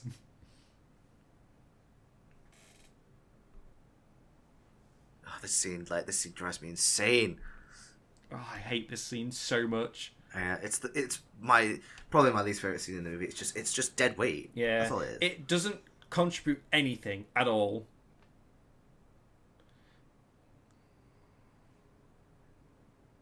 One thing I do like about the scene where like she does a masturbation thing, it's like even the dad's like, stop talking. Stop.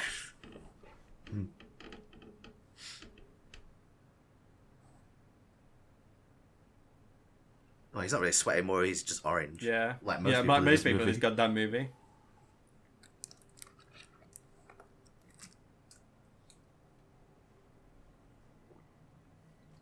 They...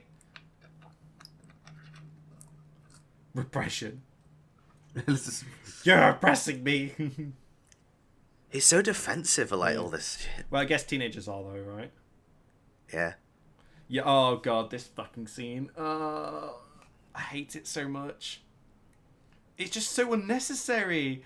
Why? Oh, they just make it worse. They just make it worse. Why is this in my Transformers movie? Why? Why is this here? Why is this? What does this serve the purpose of? Someone explain to me why is this here? Why is this scene here? What does it contribute? It's supposed to be. Oh, it's funny because he's like a kid. He's like, Haha, he touched pee-pee. Yeah, same dude. We hate this as well. We hate this entire scene. yeah. I like how he just is convinced that like an earthquake has destroyed his yard and nothing. It couldn't possibly be anything else. Yeah.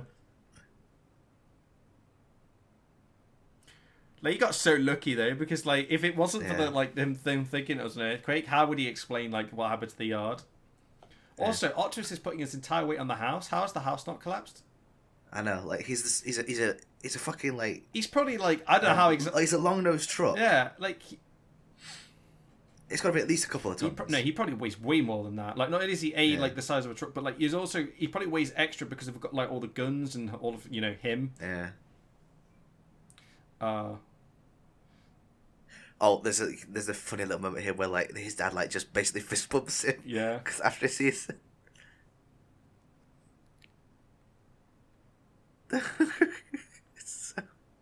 It's so awkward. Awkward. Here come the goon squad. Ah, here we go. Comes another respected actor that basically makes a fool of himself. How to destroy your career in one movie? Does he actually ever come into anything after this movie? John Turturro was big before this movie. No, Tom. but like, does he? I mean, no, I'm saying, does he get any big roles after this movie? Is what I'm trying to say. Not really. Like the biggest thing he did after this was Taking a Pelham in the remake, like that I remember. I know he was in Cars 2. He was a voice in that. That's about it. I'd have to look it up, but I reckon he's doing a lot more TV now. Like he's the least annoying in this one, but there's moments I'm like, this is a secret agent. This is a government agent. Why is he acting like this? I love the fact that Sector 7 is supposed to be this super secret like thing, but yeah, he keeps plastering it over everything. Like Sector 7, I'm here. It's like, I'm sure if this was secret, they could have just said FBI or police and then claimed like what? No secret service doesn't technically exist. He might as well have. He has like Sector 7 like underwear. You see it later. Yeah. Why would they take the plan? Yeah. Again, another innuendo.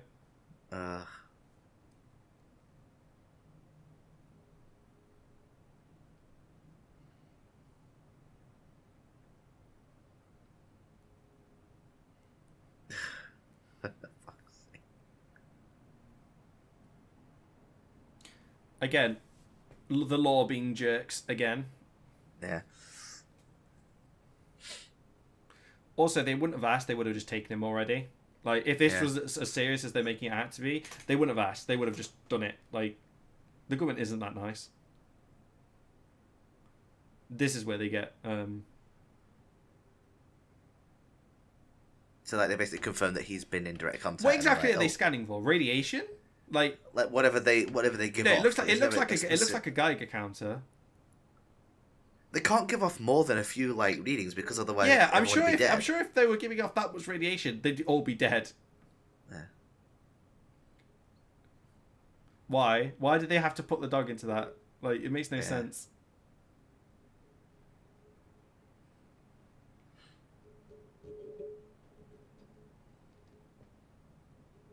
Oh, here we go. Fucking Ladies Man 217.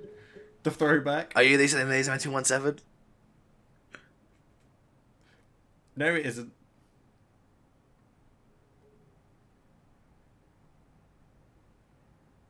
That's like the only good line she has in this entire movie. Yeah. That one line, and that's it.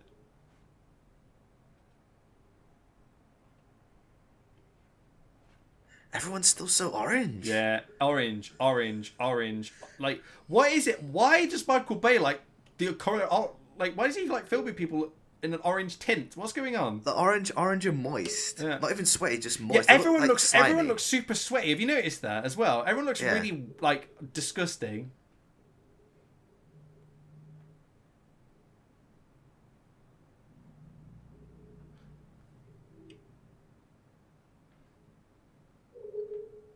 Why would you say that? Like, Yeah. why would you talk like that?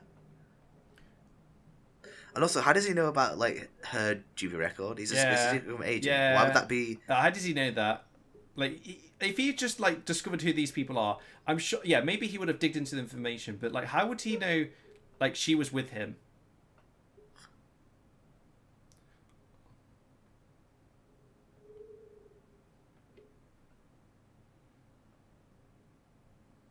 Also, bit creepy the fact that he said that. That's real creepy. Yeah, it's real creepy. Like, not only is she a high school student, but she's probably underage. So, like, Yeah. what the fuck? Like, a middle-aged man just called a teenage girl hot. Like, And again, Optimus Prime is like completely ignoring the rules. yeah, of, he's like, I don't you know, go fuck. I'm just destroying shit. Screw it now. Even though he says like, there's no way to free Bumblebee without harming the humans, but Yeah, whatever. but yeah, then he does this shit. Like, it. We'll ignore that. I just love the fact that Optimus in this movie just exposes like their existence, like every opportunity he gets. He's like, he does not care. At least like Bumblebee tried. Like, Yeah. everybody else, like even the Decepticons to a certain degree, like kind of like kept it a bit secret. Like, Optimus just doesn't give a flying shit. Yeah. Apparently it was like, did you know it was really controversial the fact they got Peter Cullen back, because they got Peter Cullen back to voice Optimus Prime, but not Frank Welker, because Frank Welker apparently couldn't do Megatron's voice anymore. Oh, right. But then he created a new voice years later, and then he became basically Megatron's voice actor after Hugo Weaving just got tired of doing it. Oh, really? Yeah, I can't remember, but Michael Bay had an idea for who he originally wanted as Optimus Prime, because Hugo Weaving was his first choice as Megatron, regardless. Mm. But I'd have to listen to his commentary again, but I don't really want to do that. But yeah, like Peter Cullen is fine, but like I get the feeling that this is all he does now is just do voices of Optimus Prime.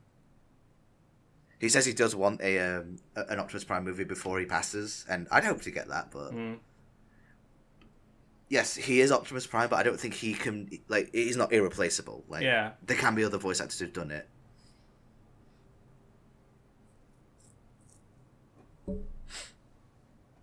That was such a weird, like, way of saying. Yeah. Now! Also, why did they take his clothes off? I don't know. Like, that's just weird. They could have just handcuffed him and not taken his clothes, but for some reason they chose to take his clothes off for some weird reason. Yeah. Well, they ask him to take his clothes off in a second. Yeah, it's just super weird.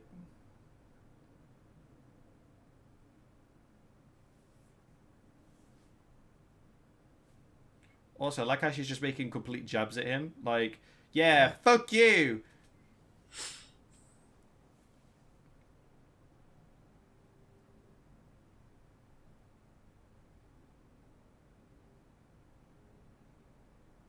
Yeah. Oh, I remember the scene. It's where, I always forget this happens, where Bumblebee just basically pisses on him. Yeah. Again, Yeah. like, PP humor. Haha. Oh, this is just, it's juvenile. Yeah. It's just not funny. Like, I don't It's understand. not funny at all. I don't understand. Like, again, this. Like, why did she ask this? Like.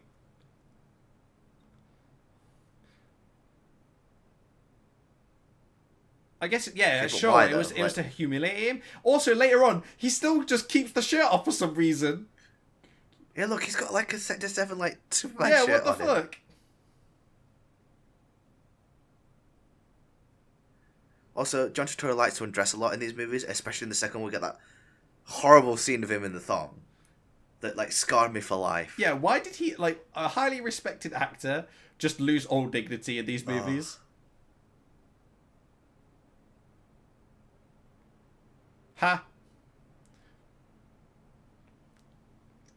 Also, those helicopters are flying way too fucking low. Yeah, like, way they too would low. never do that in real life. Like, if a helicopter flew that low, like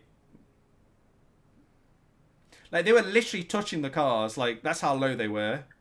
Yeah. I like how basically they hid all the other ones behind Bumblebee so they didn't have to render them as much. Wait, maybe they transformed into cars so that they couldn't be detected, and then Optimus was the distraction, maybe. Maybe that's what it was? Maybe? But again, I'm giving them the benefit of the doubt. This still doesn't make fucking sense, because he could have just No, transferred... why doesn't he just drive away? He could have just drove away, and it would have been faster, but he decided, I'm Optimus, I'm going to fucking run like a madman. Because Optimus, again, is a crazy person. Yeah. Gets more crazy as the movie goes along. Optimus... It's like Superman from Man of Steel. Everyone keeps telling us how amazing he is, but we know he's not. Yeah, like for some reason, Optimus is a complete crazy like person in like these movies. He just degrades over time. Also, Like, he doesn't really have a character at all in this movie. He's basically just a figurehead, like a stand-in, Yeah. like for that leader type. look how low that helicopter is. That's so insane. dangerous. They would not fly that low. Look, no helicopter would fly under a bridge like that. No, it's That is it's so silly. dangerous. Wow. It's just... I don't get it. Like... Fucking Optimus hiding under the bridge. Big brain.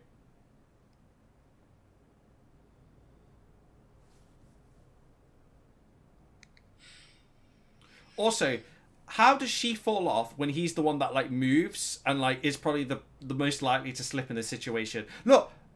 Why? How did she fall? Yeah, how does that happen? Like,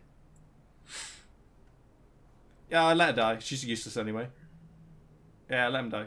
Also, he clips them. I'm sure that would have caused like major damage to them. yeah, like, why did he try and catch him with his big like monkey feet? I don't know.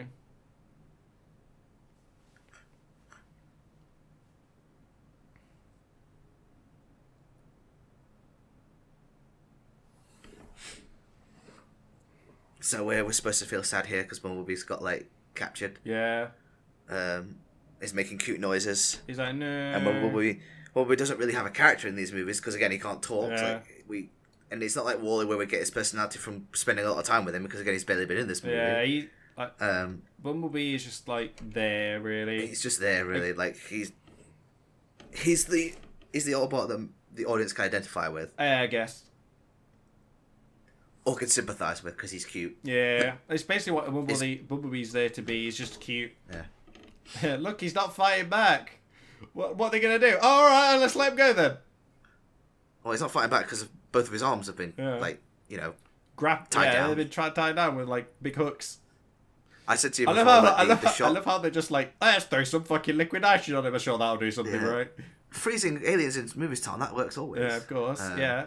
But I like how like they change from the practical shot and it's basically just the practical model just face down like Yeah. with its head in the floor. Look how sad the See, look, Bumblebee is. Oh, Look how sad I am. Look how sad boy.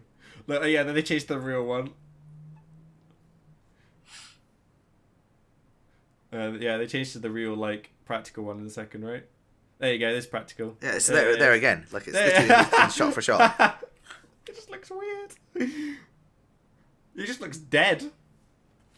Look, he's just got his shirt off for some reason. I know. Why did he not put his jacket back I don't on? understand. Uh, Like they went, oh, we're not going to give you a shirt. We'll give you body armor instead. yeah. I love how they're just spinning the model. Spinning the giant practical puppet. Yeah.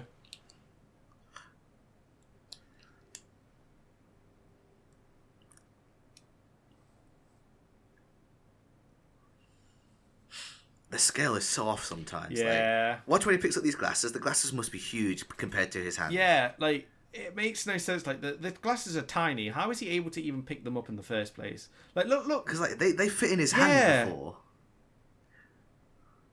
They must be huge. Yeah. Like, those glasses must be the size of a human arm. That's how big they must... Like, they fucked up the scale They look like completely. they could fit on his face. Yeah, that's... Wow.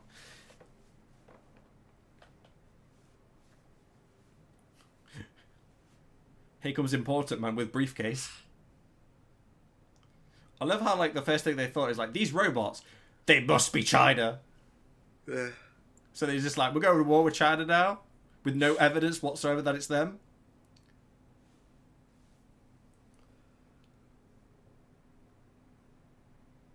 I think out of the movie, he's probably like the most reasonable. Yeah, because again, it's John Voight. He gives some credibility to this role. Like,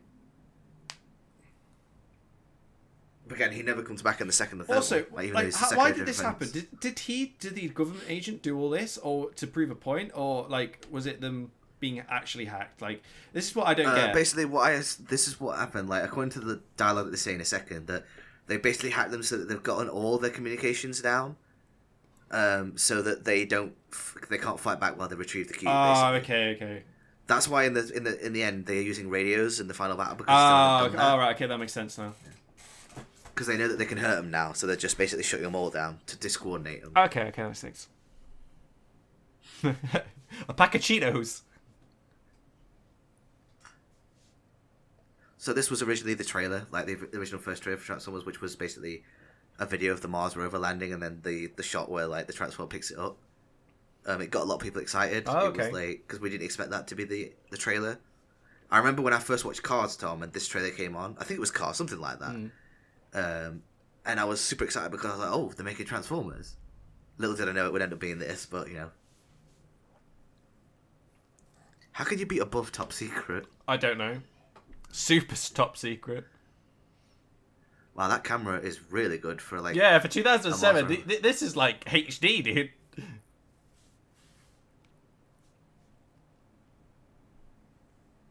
EDA 170 hours. What does that mean? Uh-oh.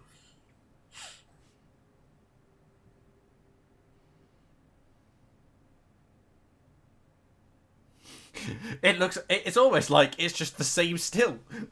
Yeah, it's like almost just the same still, but just further out. Yeah. Even though that scene in Qatar happened at night, that's a very good question. That was at night. Why is that shot in the day? That's a big plot hole that they didn't really think about. Well, I didn't say it's a plot hole. It's just like a mistake. Well, if right? we're going to talk about geography and like daytime, we wait until we get to the second one. Again, he just hates anyone who isn't army. Yeah, he just insulting them. He's like, haha, like they get paid too much because the government officials. I mean, he's not technically wrong, but he's just like completely trashing on these on literally everyone who isn't like army related. If you ain't a member of the 4 like sections of the army of the US, you ain't worth a damn. Yeah.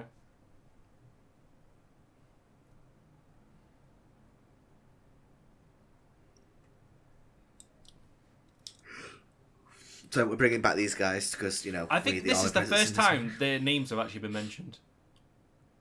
Yeah, probably right. Like, they don't really introduce characters very well in this movie at all.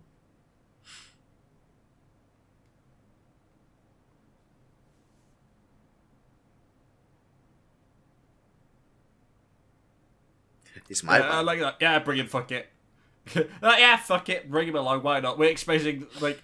Sex to Seven's basically revealed themselves to everyone anyway. Who cares, right? Yeah.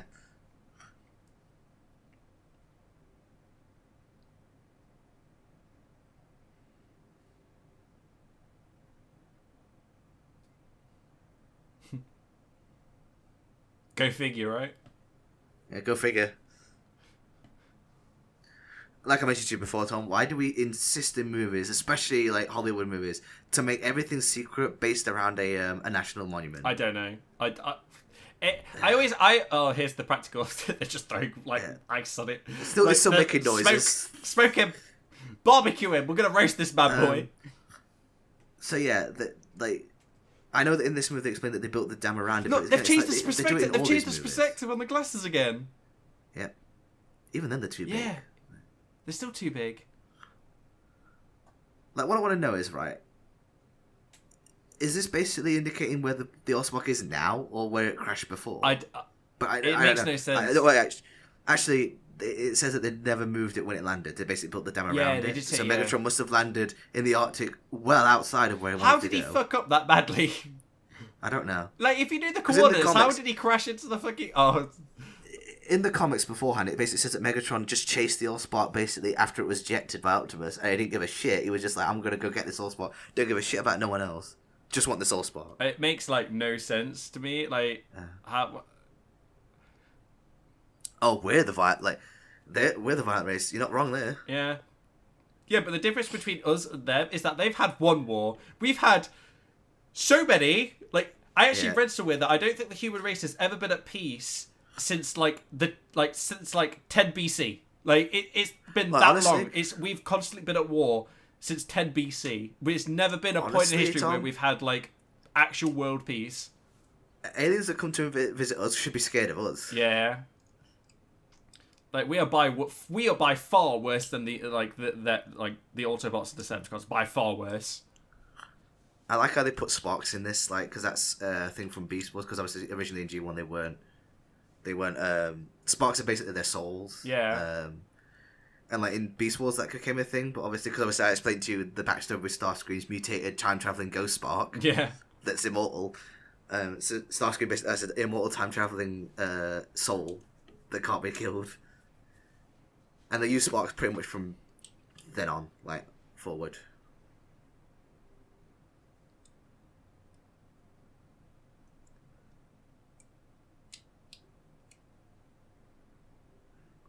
I like I know that gunships basically means helicopter, but like it always confuses me whenever I hear it. Yeah. I just don't get why he's just such a dick. Like they're on the same side now. Why is he being such a douchebag still? He just that's just his character, I guess. Whatever character that may be. I don't know if he's being legit or if he's being sarcastic, but it sounded sarcastic to me. Yeah.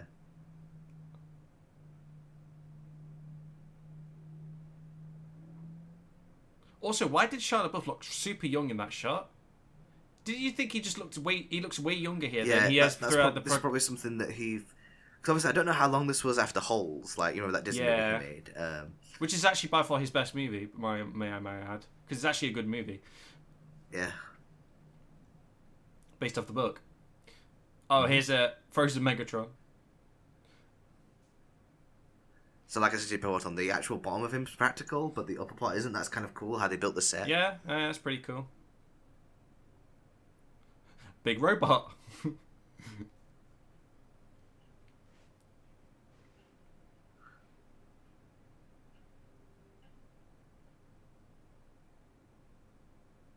Like, how did it take the Autobots this long to figure out where Megatron went? Well, because obviously the dam hides its energy, so they probably didn't even okay. know. Like, according to them, they don't know who Megatron is. Like, they have no idea.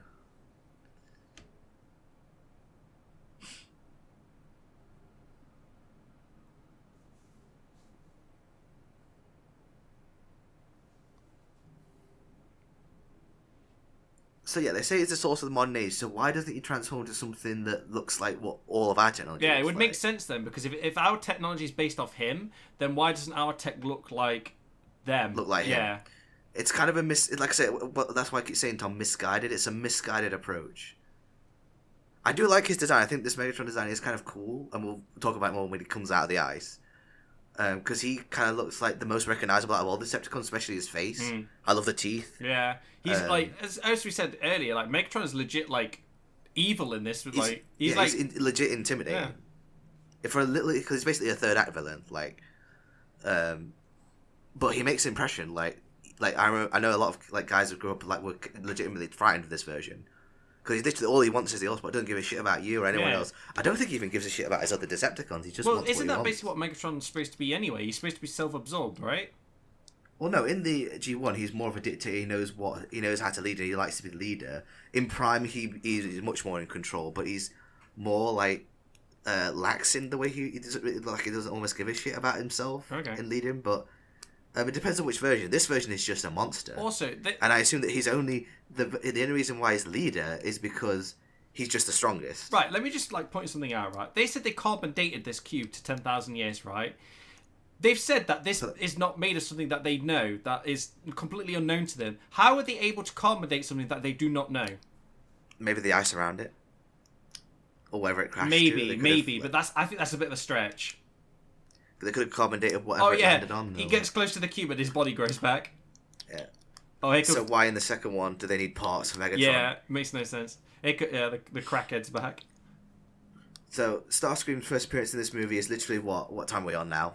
Over an hour in? Yeah, it's an hour and 39 minutes in, basically at the very end of the movie, and Megatron's only been introduced. I know for a fact that loads of fans got annoyed that the tank was called Devastator because that's the name of a combiner. It's like, especially because Bone Crusher is the name of one of the segments of the combiner. All hail Megatron. Yeah, all hail Megatron.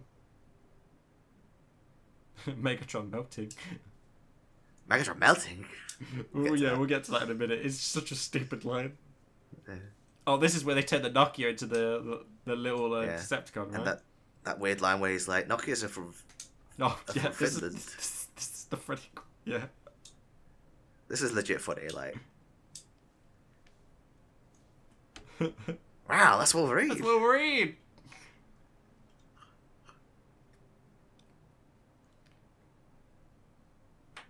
I like it. He just like yeets him in his phone. Like, yeah, take this shit. Yeah, don't need like, this. just I don't need this shit. I'm a hacker. I yeah, can just I'm hack hacker, myself on your man. phone.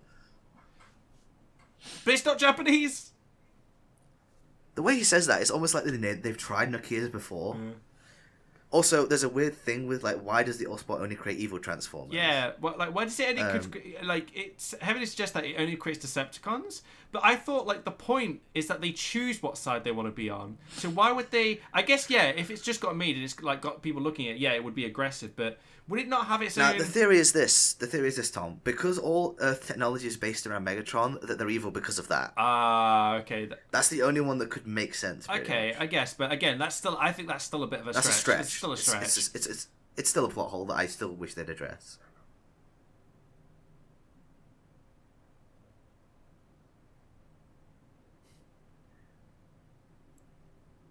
I like how it breakdance then.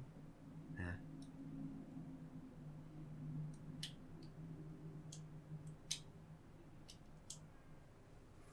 Also, Okay, so here comes this is Starscream. Starscream with a very. I really do not like this design for Starscream at This all. transformation and I is know cool, why. though. It is cool. He has the best transformations in the movie. The problem with this design is they're restricted by the design of the F-22 too much. What annoys me, Tom, is before in a series called Transformers Energon, Starscream turns into the same jet and looks exactly like he does in G1. Why do we need to look like that? I don't know. Perhaps they just want him to make sharp and make him like completely like sort of. He's basically a Dorito with legs. Starscream, aka Doritos with legs. Oh, here we go. Here we go. Megatron. I don't get why they just made that character like that. Like, they just made him a crack addict for some weird reason. I like how they say they're popping our generators. No, they've already popped your generators. Yeah.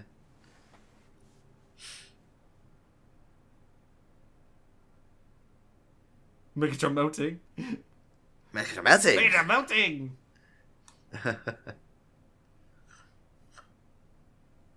Surely, if they knew, like, this is what I'm about to ask me. Now that they know that Megatron is basically the baddest, like, one of all of them, Why didn't they? don't Why take didn't they just more kill him right precautions. there and then and save them this entire trouble? Like, I just don't get it. Like, I don't get why they just didn't terminate him while they had the chance. They just chose not to for some weird reason. Yeah, like, what, they're running away with the cube? Like, how far do they think they're going to get before they all find him?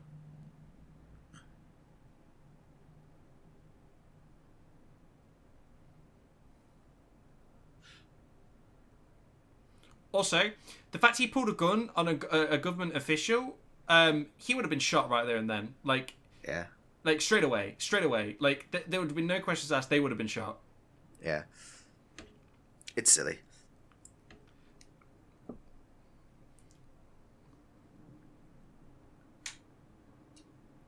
Also, he's got his finger on the trigger, which is real bad gun practice. Yeah, why is he so sweaty? Everyone's so sweaty in this movie for some weird reason. Even he's sweaty. Yeah. Like, what did they do? Michael Bay just must turn up the heat, constantly. What did he throughout do? this Did he movie. just throw fucking water on all of them before they started shooting? What happened?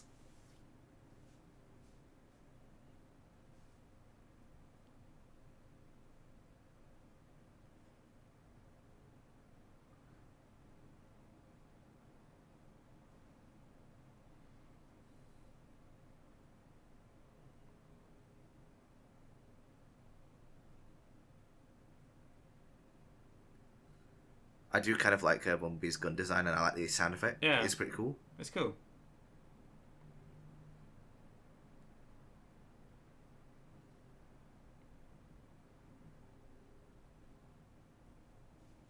So at this point, Tom, did they even know the difference between Autobot and Decepticon, really? They've not even explained. No, like, Sam tells them what Decepticons are, but he doesn't really give. do they know? Yeah, he doesn't really explain exactly Yeah. the difference between them. So like for them, they all look the same. So I could understand why they would be really hostile against Bumblebee because they don't know the difference, right? Because the only difference really that you can tell between them is their eye color. Yeah. But that could just be like us, well, how we have different eye colors.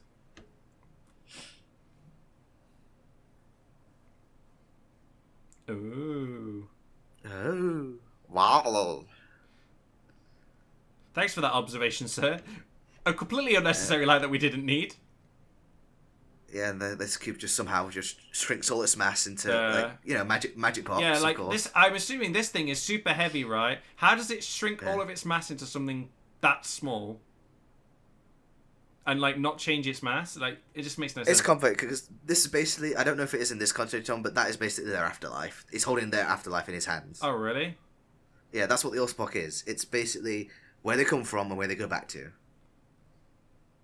Or in most continuities, it is like. Because in some continuities, Tom, the thing that creates them is also where they go back to. I love how he just goes, yeah, good, right, yeah, go with that plan. That plan sounds good. I'm a government official and have backup plans for this kind of stuff. But let's go with that one, where we put everyone in the city in danger. That sounds like a great plan. Yeah. Like, an awkward shot there where like you could just see like the elements of him transforming back. Yeah. You say that's like something called like a turkey shot or something when they do that. According to the like that's what Michael Bay describes it in his commentary. It's a turkey shot. I'm not sure what that exactly means. I imagine it's just a bad shot with effects like in it. Yeah, maybe it's like a half. It's like a half shot where like they have like the transformation, but it's kind of a bad cut. Yeah, like a weird cut. Yeah, maybe. I know. I'd have to research it in order to find out exactly what that means, but. I love how like after so many years of being like called everyone, his first thing he says is I am Megatron. Megatron, to correct them all. Yeah. Now, there was huge controversy, Tom, about Megatron's design before this movie came out. He went through so many alterations. In fact, they had to change his design because fans threw a fit. Oh, really? Now, his original design wasn't too bad. It was just you wouldn't recognize him, basically. But it was scarier. I thought it was much scarier than this design.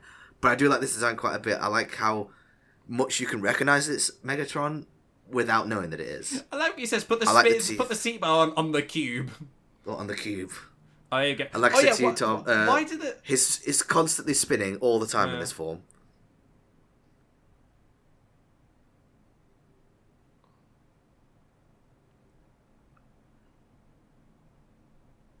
It's just like, it don't give a shit. It just wants to know where that is. Oh, it was so exciting to finally hear that they got their relationship, and then this is the only line again. Like, my question is, why doesn't Megatron, every time Starscream fails, just kill him? It depends on continuity. Sometimes he just likes having him around because it keeps him focused. Sometimes he likes just having him around because he constantly fails all the time, so he finds it funny. Oh, really? And sometimes he just doesn't get, like, my favourite version in animated, my favourite version of Transformers, Starscream betrays him in literally the first episode, and he basically kills him like as soon as he knows that it's him. Also, and then as a very brief side note, this room, why does it exist? Why are these computers still here? Why is all this shit here? I'm sure if this was a government official facility, they would have gotten rid of all this unnecessary stuff. Yeah. They would have scrapped all of this. And there's a scene in a minute, you'll see, I'll explain it, which is another weird thing that makes no fucking sense. Okay, so this is just, the shots of them driving down the desert and stuff. Which cuts in between like light flashes. But yeah, go back to my point. Like in animated, Megatron gets betrayed by Starscream, puts a bomb on his back, and then he spends the next 50 years basically in what this movie is like half built and humans building back together. And when he finally gets back together, he instantly kills him, and Starscream spends the rest of the series as an immortal like zombie that can't be killed. Oh, yeah. That's the one where he I showed you the clip where he clones himself. Yeah. Like he cannot be killed basically because he's got a piece of the Allspock in his head. Which I think is a really cool way to do their relationship. I guess it would make sense why Megatron can't kill. Why are these guns randomly here? Like this is why is this? Why do these guns exist? Yeah, why do they have these shotguns here in this room with ammo? Yeah. Why? Oh, the stereotype of them transmitting a code using Morse code. Yeah. There's always that fucking stereotype.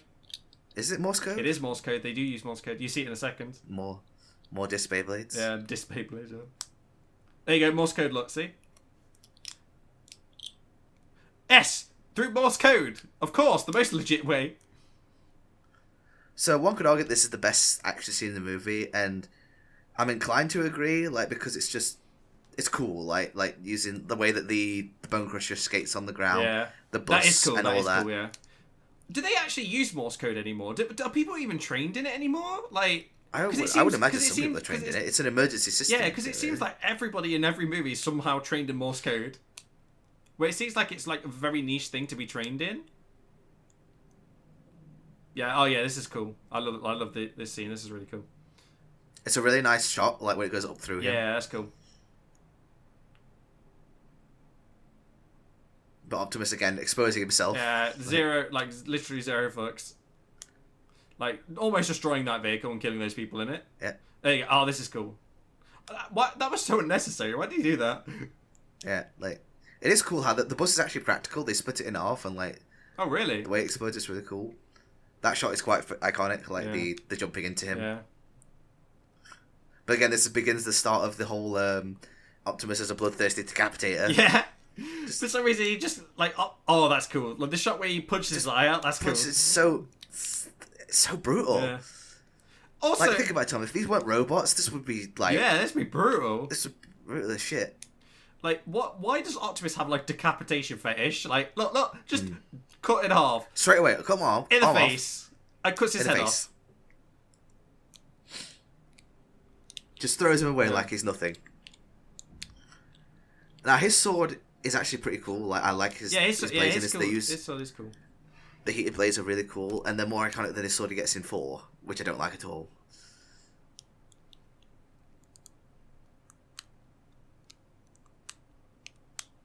I like how they're fighting this thing with antique shotguns. Yeah, which, by the way, probably would have been disarmed. Like they would have taken the hammers out Yeah. of them. I just don't understand why this room exists, and why Yeah. the shotguns are there. It makes literally Yeah. zero sense. I do like how he basically frees himself. Like he doesn't freeze Also, her, they just kills pass himself with his own attack. a gun to the girl, right, who's had literally no firearms training whatsoever, and never given her even like a pointer on how to use it, and they just expect her to just like no. Yeah. Because if you've never had any firearms training, right? Daddy, I don't want to be on Earth and anymore.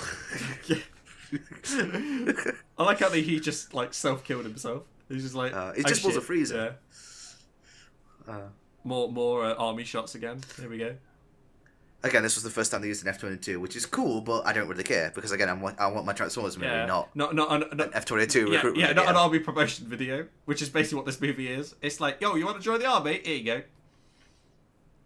This was so irresponsible. Why they decided to transport this through a city surrounded by millions of innocent people, putting them at risk, is such a stupid thing. Like, Yeah. why did they do that? They should have evacuated the city first, but they didn't. They just went, nah, fuck it, it'll be fine. Let's kill loads of people. Yeah, because it's like, oh, we want them to be fighting in the city, it's cool, and then the second one they just fight in the desert, and it's even less cool. Yeah. But it makes more sense because they'd take it away from civilization, right, where there's less people to be harmed. But this one, they just don't give a shit. Now this reversal here, like with Starscream being the jet, it's like they should know already that isn't a thingy jet. Yeah. Like, because he says. And only one of them like, points jets it wouldn't out. fly Yeah. this low. And only one of them points it out, which they would already know if they were actually like legit like military, is they would know that.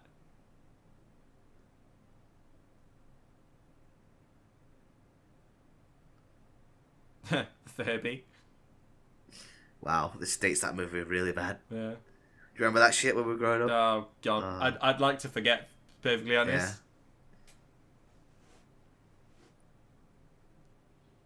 What is this shot? What is this? This makes Like, there's so literally much light. This makes like no And they go sense. to robot. What does this They don't mean? go to Robot Heaven until the second movie. Yeah. What does this even? Oh, it feels like a Linkin Park soundtrack should be playing over this right now. Yeah. What does this? Why? Again, this is one of the longest Linkin Park videos ever. This movie. I like how Jazz's vehicle mode is just basically like he's just standing there, not transformed, just casually just sitting by, doing nothing. Right, was it me or did Megan Fox have a sudden clothes change? Is that just me? Yeah. Because I don't think she She was. now doesn't have a jacket Yeah. on. Okay, she just didn't have a jacket on. Okay, it's just weird. Oh yeah, it's weird. Bumblebee loses his legs, right? Yeah, we're supposed to feel sorry because he's got no legs Yeah. anymore. You I'm like, poor but, yeah, boy. we don't really. He got no legs. Yeah, it's sad. Feels sad, guys. I sad. He poor boy. No.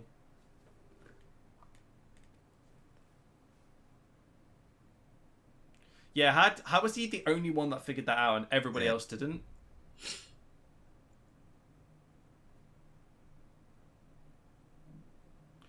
Have you noticed, like, out of all the situations where there've been trouble, where they've been fighting the Decepticons, every time it's the army that saved them.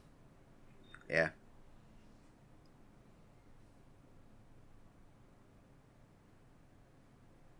Like, the tank design is really cool in this. It is kind of cool. I used to have the toy of that one. Officially, fans call him Brawl because that's his toy name. In the movie, it's just called Devastator for some reason. Oh, okay. What did Japan think about this movie? I know that the Transformers movie make money in Japan. I don't know what they feel about it because remember, like Japan, I don't know if they renamed him Convoy in the movies. I couldn't tell. I have to look into it again. It's been a while. Can you imagine watching the Japanese dub of this? Yeah, They'd be really fun. But Japan usually always get a dub of Transformers before anyone. Like obviously it's like they've actually they've actually made a few Transformers animes like Energon, Armada, and Cybertron are basically just Transformers animes basically adapted into American audiences. Oh, okay. Remember that one I showed you where they're just basically... You remember the Cybertron one I showed you where Galvatron and Starscream basically have a Vegeta and Goku fight? Yeah. Also, I love this shot. Apart from that woman screaming, it makes no sense her being there. But it is a cool shot, but like it's like Ironhide was waiting for like to do some cool shit. This is a nice reference to the animated movie where Cup like does the same thing to Blitzwing, where he like jumps on his tank thing and pulls him across. Like, why did they decide to fight in the middle of like a city? Yeah. Like, it's so irresponsible.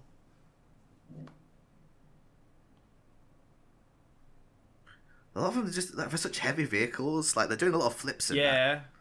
Like, look at that. Like he got shot by a rocket and then did a backflip. And then it's a backflip. It's like when you get hit in Dead by Daylight by the killer.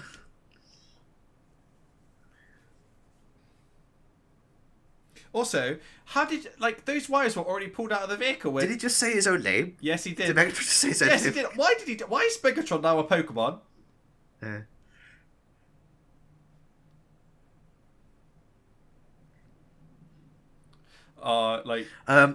They did like masterpiece when Transformers do toys, they do a masterpiece line, which is basically the most accurate version of a character they can do.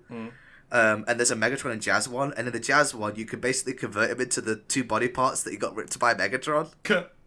I'm not even joking. Like he has a spine out and everything. Wow. And if you put him with the masterpiece Megatron, you can basically reenact that scene where he rips him in two, like this scene right now. This would be a good one-liner, but they don't focus on the faces enough.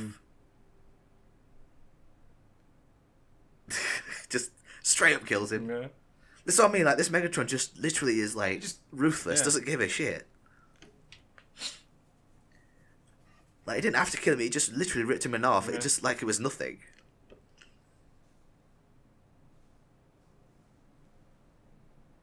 On the truck that I'm not looking at, where someone could easily take it. Like a Bumblebee gave the cube to sound like let this fleshy like quite vulnerable man take that who's got no weapons whatsoever. I'm sure he can look after it better than I, a like 50-foot robot with guns. Yeah, like the rest of them can't look after it, but like if Megatron gets his hands on it, we're all dead. But like this human is the only one who can get it.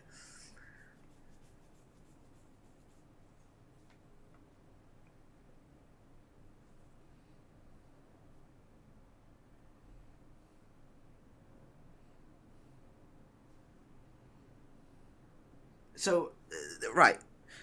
They can get the cube out of here, but where are they going to go? Because they would just follow them and shoot them down later. Yeah. Like, how does this plan work? I don't understand. This movie is just...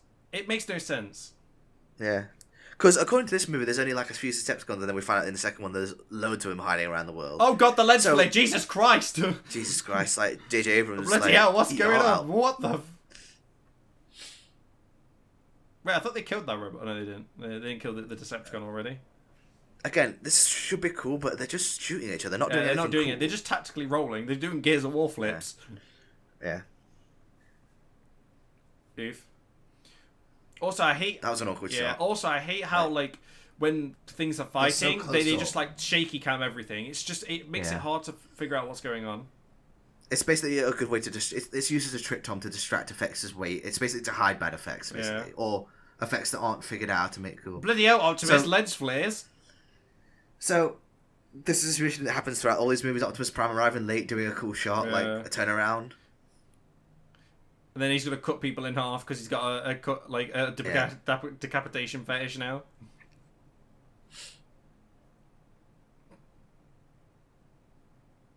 Just throws Jazz away Yeah, casually. he's like, screw this guy. Like, he's still So Megatron wasn't even aiming for him. Optimus just jumped at him, Yeah. almost like he knew he was going to jump at him. like he's still. Oh, all those people are dead. Yeah, he spins so much in this movie. Yeah, he just spins. His vehicle mode is constantly moving. Like, Why does Megatron just spin all the time when he's in his vehicle form?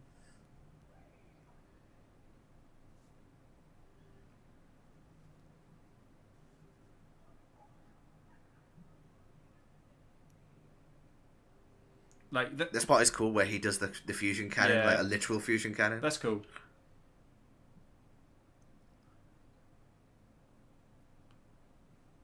I like how he made no indentation there on the floor, Yeah, almost as if he's not really there. yeah. So this is How- all we get really of their How fight. did Optimus and then, land and not kill anyone there? yeah, then Optimus for the rest of the movie just becomes like, can't fight him, little bitch. Yeah, it's Can't like fight him. I'm done. I can't. Like, did he just basically just give up Optimus here then? Yeah.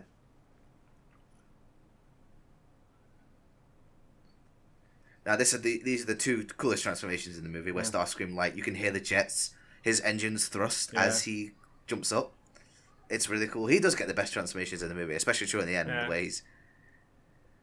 But again, they're just shooting at each other here. Yeah, they're not doing anything. Yeah. That's cool. Look, they're all just spinning for some weird reason. Yeah, Starscream does it too. Yeah. Yeah, here we go. Megatron is doing it again. I like how he just like, get out of my way. Yeah. Chucks the car behind him. Get out of my way.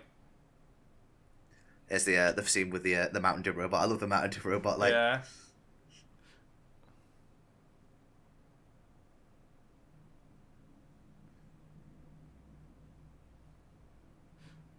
Facehugger.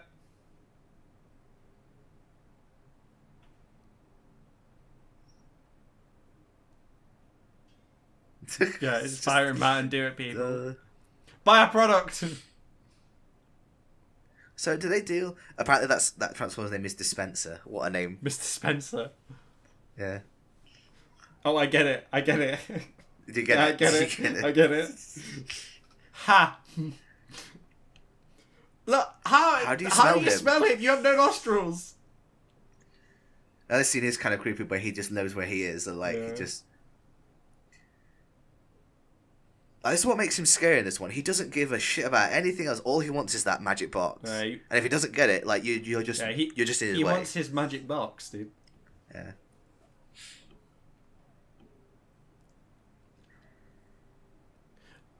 I like how she just goes through like a slight crisis for some weird reason. Yeah. It's like I can't. Do I this, can't drive this like, truck. Ah! I can't drive this half alien robot with no legs left, like through this battlefield. Like, this camera is shaking all around. Like, we haven't talked about this, but the cinematography in this is so bad. It's just shaky Like, everywhere. I'm glad that this era has kind of ended, because it's just it was a bad era. of movies, Everyone's so like. sweaty. Like,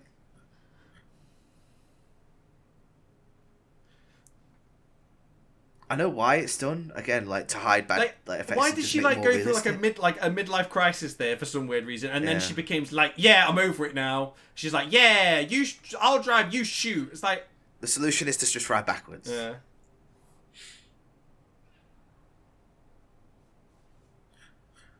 So those guys have pretty much killed it. Like, Yeah. it has no arm left. Yeah.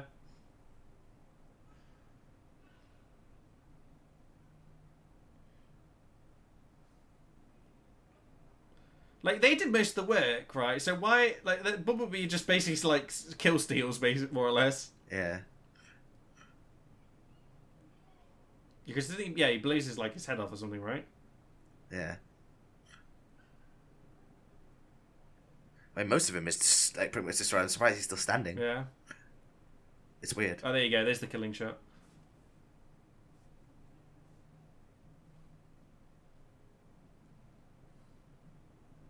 Hey, look, it's cute because he's putting his mask up like a hat. Yeah.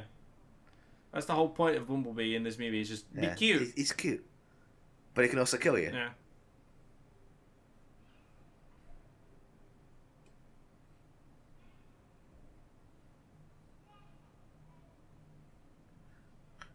Like this scene in a minute, it just emphasizes my point of why Michael Bay like became just a legit meme with his cinema, like with his films, because it honestly there is definite truth to it. Of course, it's a bit exaggerated, a little bit, but really, it's kind of just legit fact of like how unnecessary he is when it comes to like explosions. And this like basically this scene in a minute, it just kind of points it out. You will see what I mean when we get to it.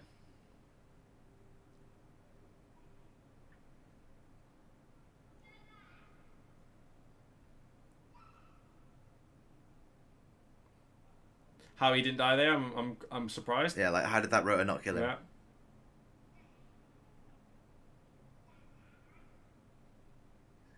Yeah, screw that helicopter. Don't care about them. Like, yeah. fuck that. I don't give a shit about them.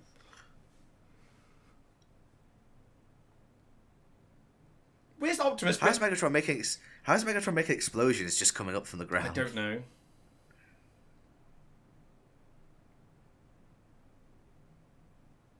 I think I know what scene you're on about, because when they fall and literally there's loads of explosions, like they're only just falling. Yeah. Like, why are there explosions here? It's like when he cuts the building in half, there would be no explosions there. It's literally just rock. Like, it's just stone. Like his mace doesn't have any explosive on it. I don't think. No.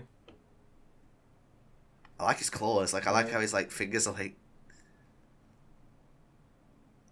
I really like this design. I think his design gets better every time. Like I think the second one gets better. The third one is even better than that. That's not the best choice. There you go, look. This is what I'm on about. Explosions. Yeah. Why? What? Like that would not have exploded. Yeah, it's stupid. But broken is like, why is most of his bones not broken? Yeah. Then? Why is he not broken most of his bones? He literally just hit straight metal. They call him boy a lot in this movie. Yeah.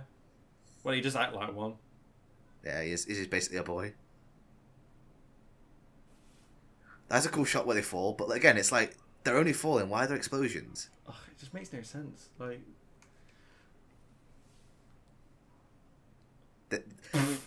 that's funny. How this is just Michael Bay. Yeah. I've told you that before. Yeah. Apparently, that is Michael Bay. That's Michael Bay. Yeah.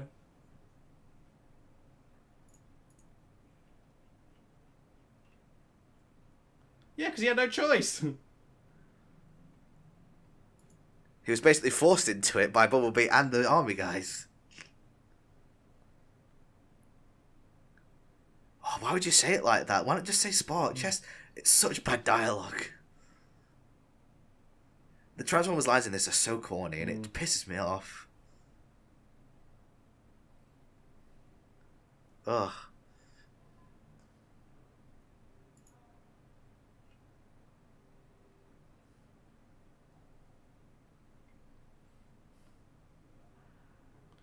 I just love how Optimus is just getting thrown around. Like, he's like not even resisting anymore. He's a little bitch in this movie. Yeah. And then the second film where he beats it becomes the most unbeatable. Like someone, I watched a video once where someone like calculated who's the strongest Optimus Prime in all the continuities, and the one from this version was nearly top 5 or 3 because of how good he can fight in the later movies. Yeah, because even though he's clearly one of the weakest. Yeah, he just cuts people in half like every 2 minutes. Yeah. Like, I can beat that in the second one. He literally gets 2 hooks and pulls someone's face apart. Yeah, it's like, why?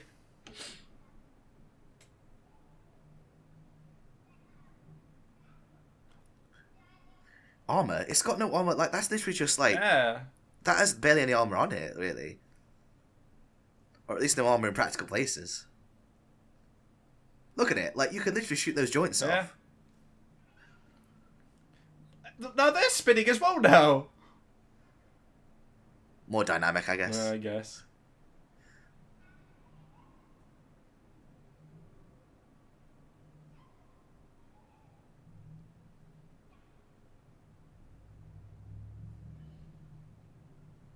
The fact he's able to. Okay, so this part here where like he slides, like, how does he get momentum? Like that's not Also, how momentum do you remember works. when they said Like, F-22s won't fire behind buildings, and then the army does the exact same thing? The exact same thing. Look at this. Oh, Like, that's cool. That's cool. but like, how is he doing this? Yeah. Oh, how is his chest, like his back, not torn to pieces? It's almost like he's on a dolly. Yeah. Yeah, it's almost like he's. A stunt. Yeah, it's almost like it's a stunt. Like, if that was real life, he would have destroyed his back. Like, he would have just been, like, destroyed his back and all of his skin. Like, it would... Yeah. So Megatron literally just, like, wiping the floor with Optimus. Oh, this part is cool. This bit is cool. Because apparently there's a theory that Starscream is hiding in these when they shoot down Megatron. And that's where his, like, betrayal comes in. Ah, okay. That would explain it. It would be... It's a nice theory, but there's no evidence to confirm Yeah. it.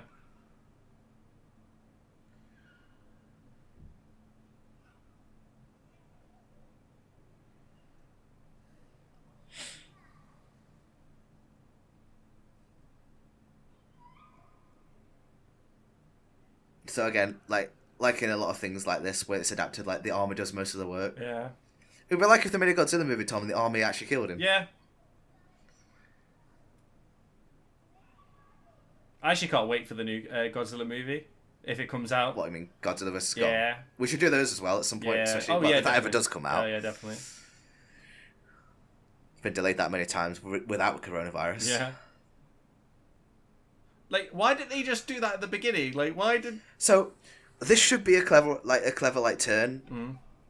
And it is kind of, because, like, people say it's dumb, but I can defend it, because they say that the cube is raw energy, and, like, you can revive someone with electric shock, but if you put enough volts into them, they're going to die regardless. Yeah, it's all depends on the quantity, right? Because if you give somebody too much of something, it's going to cause harm than it's going to do good. Yeah. The reason why I think people find it dumb is, like, why didn't you do it earlier? Yeah.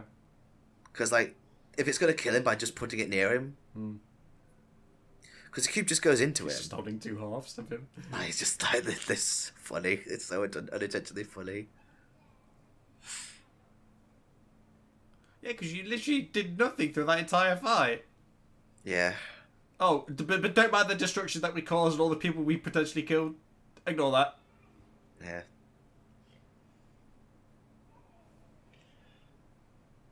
Like, that shit don't matter. Yeah, it don't matter. Ignore that.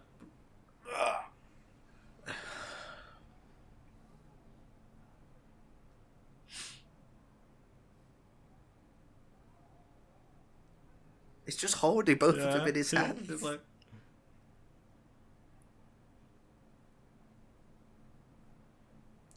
All the sizes are changed again. Yeah.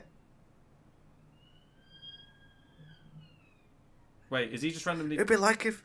Yeah, you can tell. It would be like if I was holding, like, the corpse of a friend in both my hands.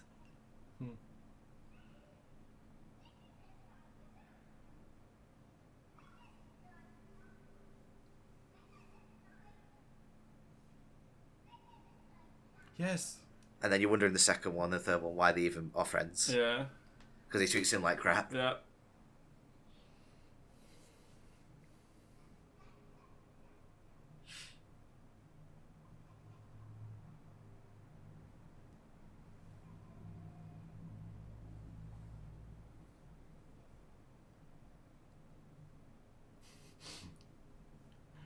I also think it is kind of dumb because the Osbok fragment later revives Megatron in the second one. Oh, really? Yeah, and we'll get to that when we record it, but, Yeah. you know. I like how they went, oh, how would you dispose of this? Ah, fuck it, throw it in the ocean, that'll Throw be him in fine. the Yeah, ocean. that'll be fine. Where they're apparently going to be crushed, but in the second one, he's basically still intact. Yeah. Just got a few octopuses on him. A couple of starfish. Oh, here comes the Lincoln Park. So again, this movie doesn't really have an ending, like, and neither does the sequels after this have no endings at all. Yeah. There's no real epilogue. Like, you just see, like, where characters have gone. Like, it's just the movie's over now, pretty much. Also, don't you think that's kind of weird? Like, he's just watching Yeah, them. they're making out on Bumblebee and Optimus Prime is watching him. It's kind Yeah, of weird. like, and then the Autobots are just watching them, like, get it on. Like, it's a bit weird.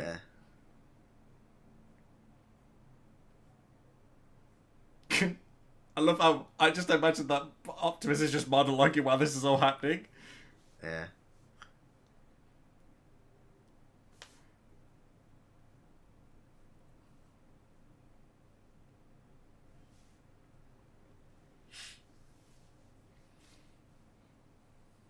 So Right, the movie's this basically is more or less a ending staple. now, yeah. Like, this is what Optimus does every Yeah, single he time. just like gives you a conclusion of everything. Yeah. Well, what? America. America, directed by Michael Bay. All right, okay, guys. I think we should. We'll talk through the credits as well. Yeah, We'll yeah, talk sure. Until the actual thing is, because now we can give our thoughts on the whole movie as a whole. Yeah. So, what do you think after watching it for so many years? Ah, do you know what? It just like it's. Oh shit! I didn't even realize this was the year. Yeah, like we should watch it till the credits done, so we can at least just give. It's a good way to give our quick thoughts about the movie. So, this is how they find out that they've. This is how they know about even the second one. Oh, So obviously okay, they know because about of Wolverine this, in the yeah. first. Oh, I just don't like their characters. Right, yeah, okay, I'll give you my thoughts on it. Like, to me, as dumb as the movie is, it's still enjoyable to watch. It's just, there's just so many questions on it on why they did the things they did. It's just, Yeah. I just don't get exactly. Oh, there you go. The movie's basically ended now. But yeah, okay, I'm just gonna pause it now anyway.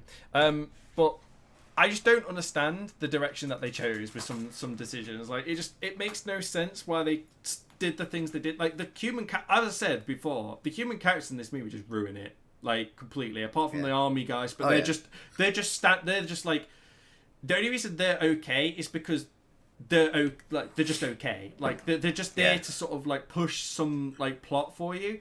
But Sam and Megan Fox are just are so like unnecessary. They're just unnecessary, and It's really unnecessary. It's just like if you cut out. I want to do an edit of this movie. You cut out a lot of like just dead weight in it. You could actually make a kind of watchable movie. yeah. Can we just please have a Transformers movie where it's about the actual Transformers and it's just them instead of it being these unnecessary human characters that do nothing at all? We have that. It's called the animated one. Yeah. We should do a commentary on that if we have enough requests to do it. It makes no sense to me that they focus so much on the human characters but then they don't really do anything. I'll watch the movie, Tom, until it finishes, and then I'll let you know when we can stop recording. Alright, okay. Because there's no. But yeah, my thoughts on it as basically the same that I've already said. It's like the movie's fine. It's like the first one is okay. Is it great? No. Is it? No. Is it horrendously bad? No. Like it's bad, but it's not. There's a lot of talent gone into it, but a lot of talent that gone into the wrong places. That's been wasted, basically. Yeah, it's just, it's fine for what it is. It's fine. Like it. And now we only go downhill. Yeah, and basically this is the pinnacle of like these movies. It only gets worse from here. Bumblebee is the best movie out of all of them, but I'm not counting that. I'm not counting that in this trilogy because it's different. It's a different movie. Yeah, we've got to count two. We've got to count 2, 3, 4, and as much as I think the 4 is the best out of these, it's still unbearable to watch because it's 3 hours long. Yeah, it's like. Also, shut up. Well, you haven't seen Last Night yet. You need to watch that first before we do a crocodile time because course. We'll have so much fun watching that. Yeah, that movie is just I don't know, so many questions. Like arguably, like you could say that is the worst out of them, but like it's so much fun to just watch and think to yourself, how did we get to here? Like. Really, honestly, truthfully, how did we get to here? I agree. Well, to be fair, I think that's basically sort of my plot. I think more or less all my opinions of this movie has more or less been summed up from just the two of us talking about it. Like this movie, it's got its major flaws. It's still enjoyable, but it's got its big flaws. Like I just don't understand why they chose to make it the way they did.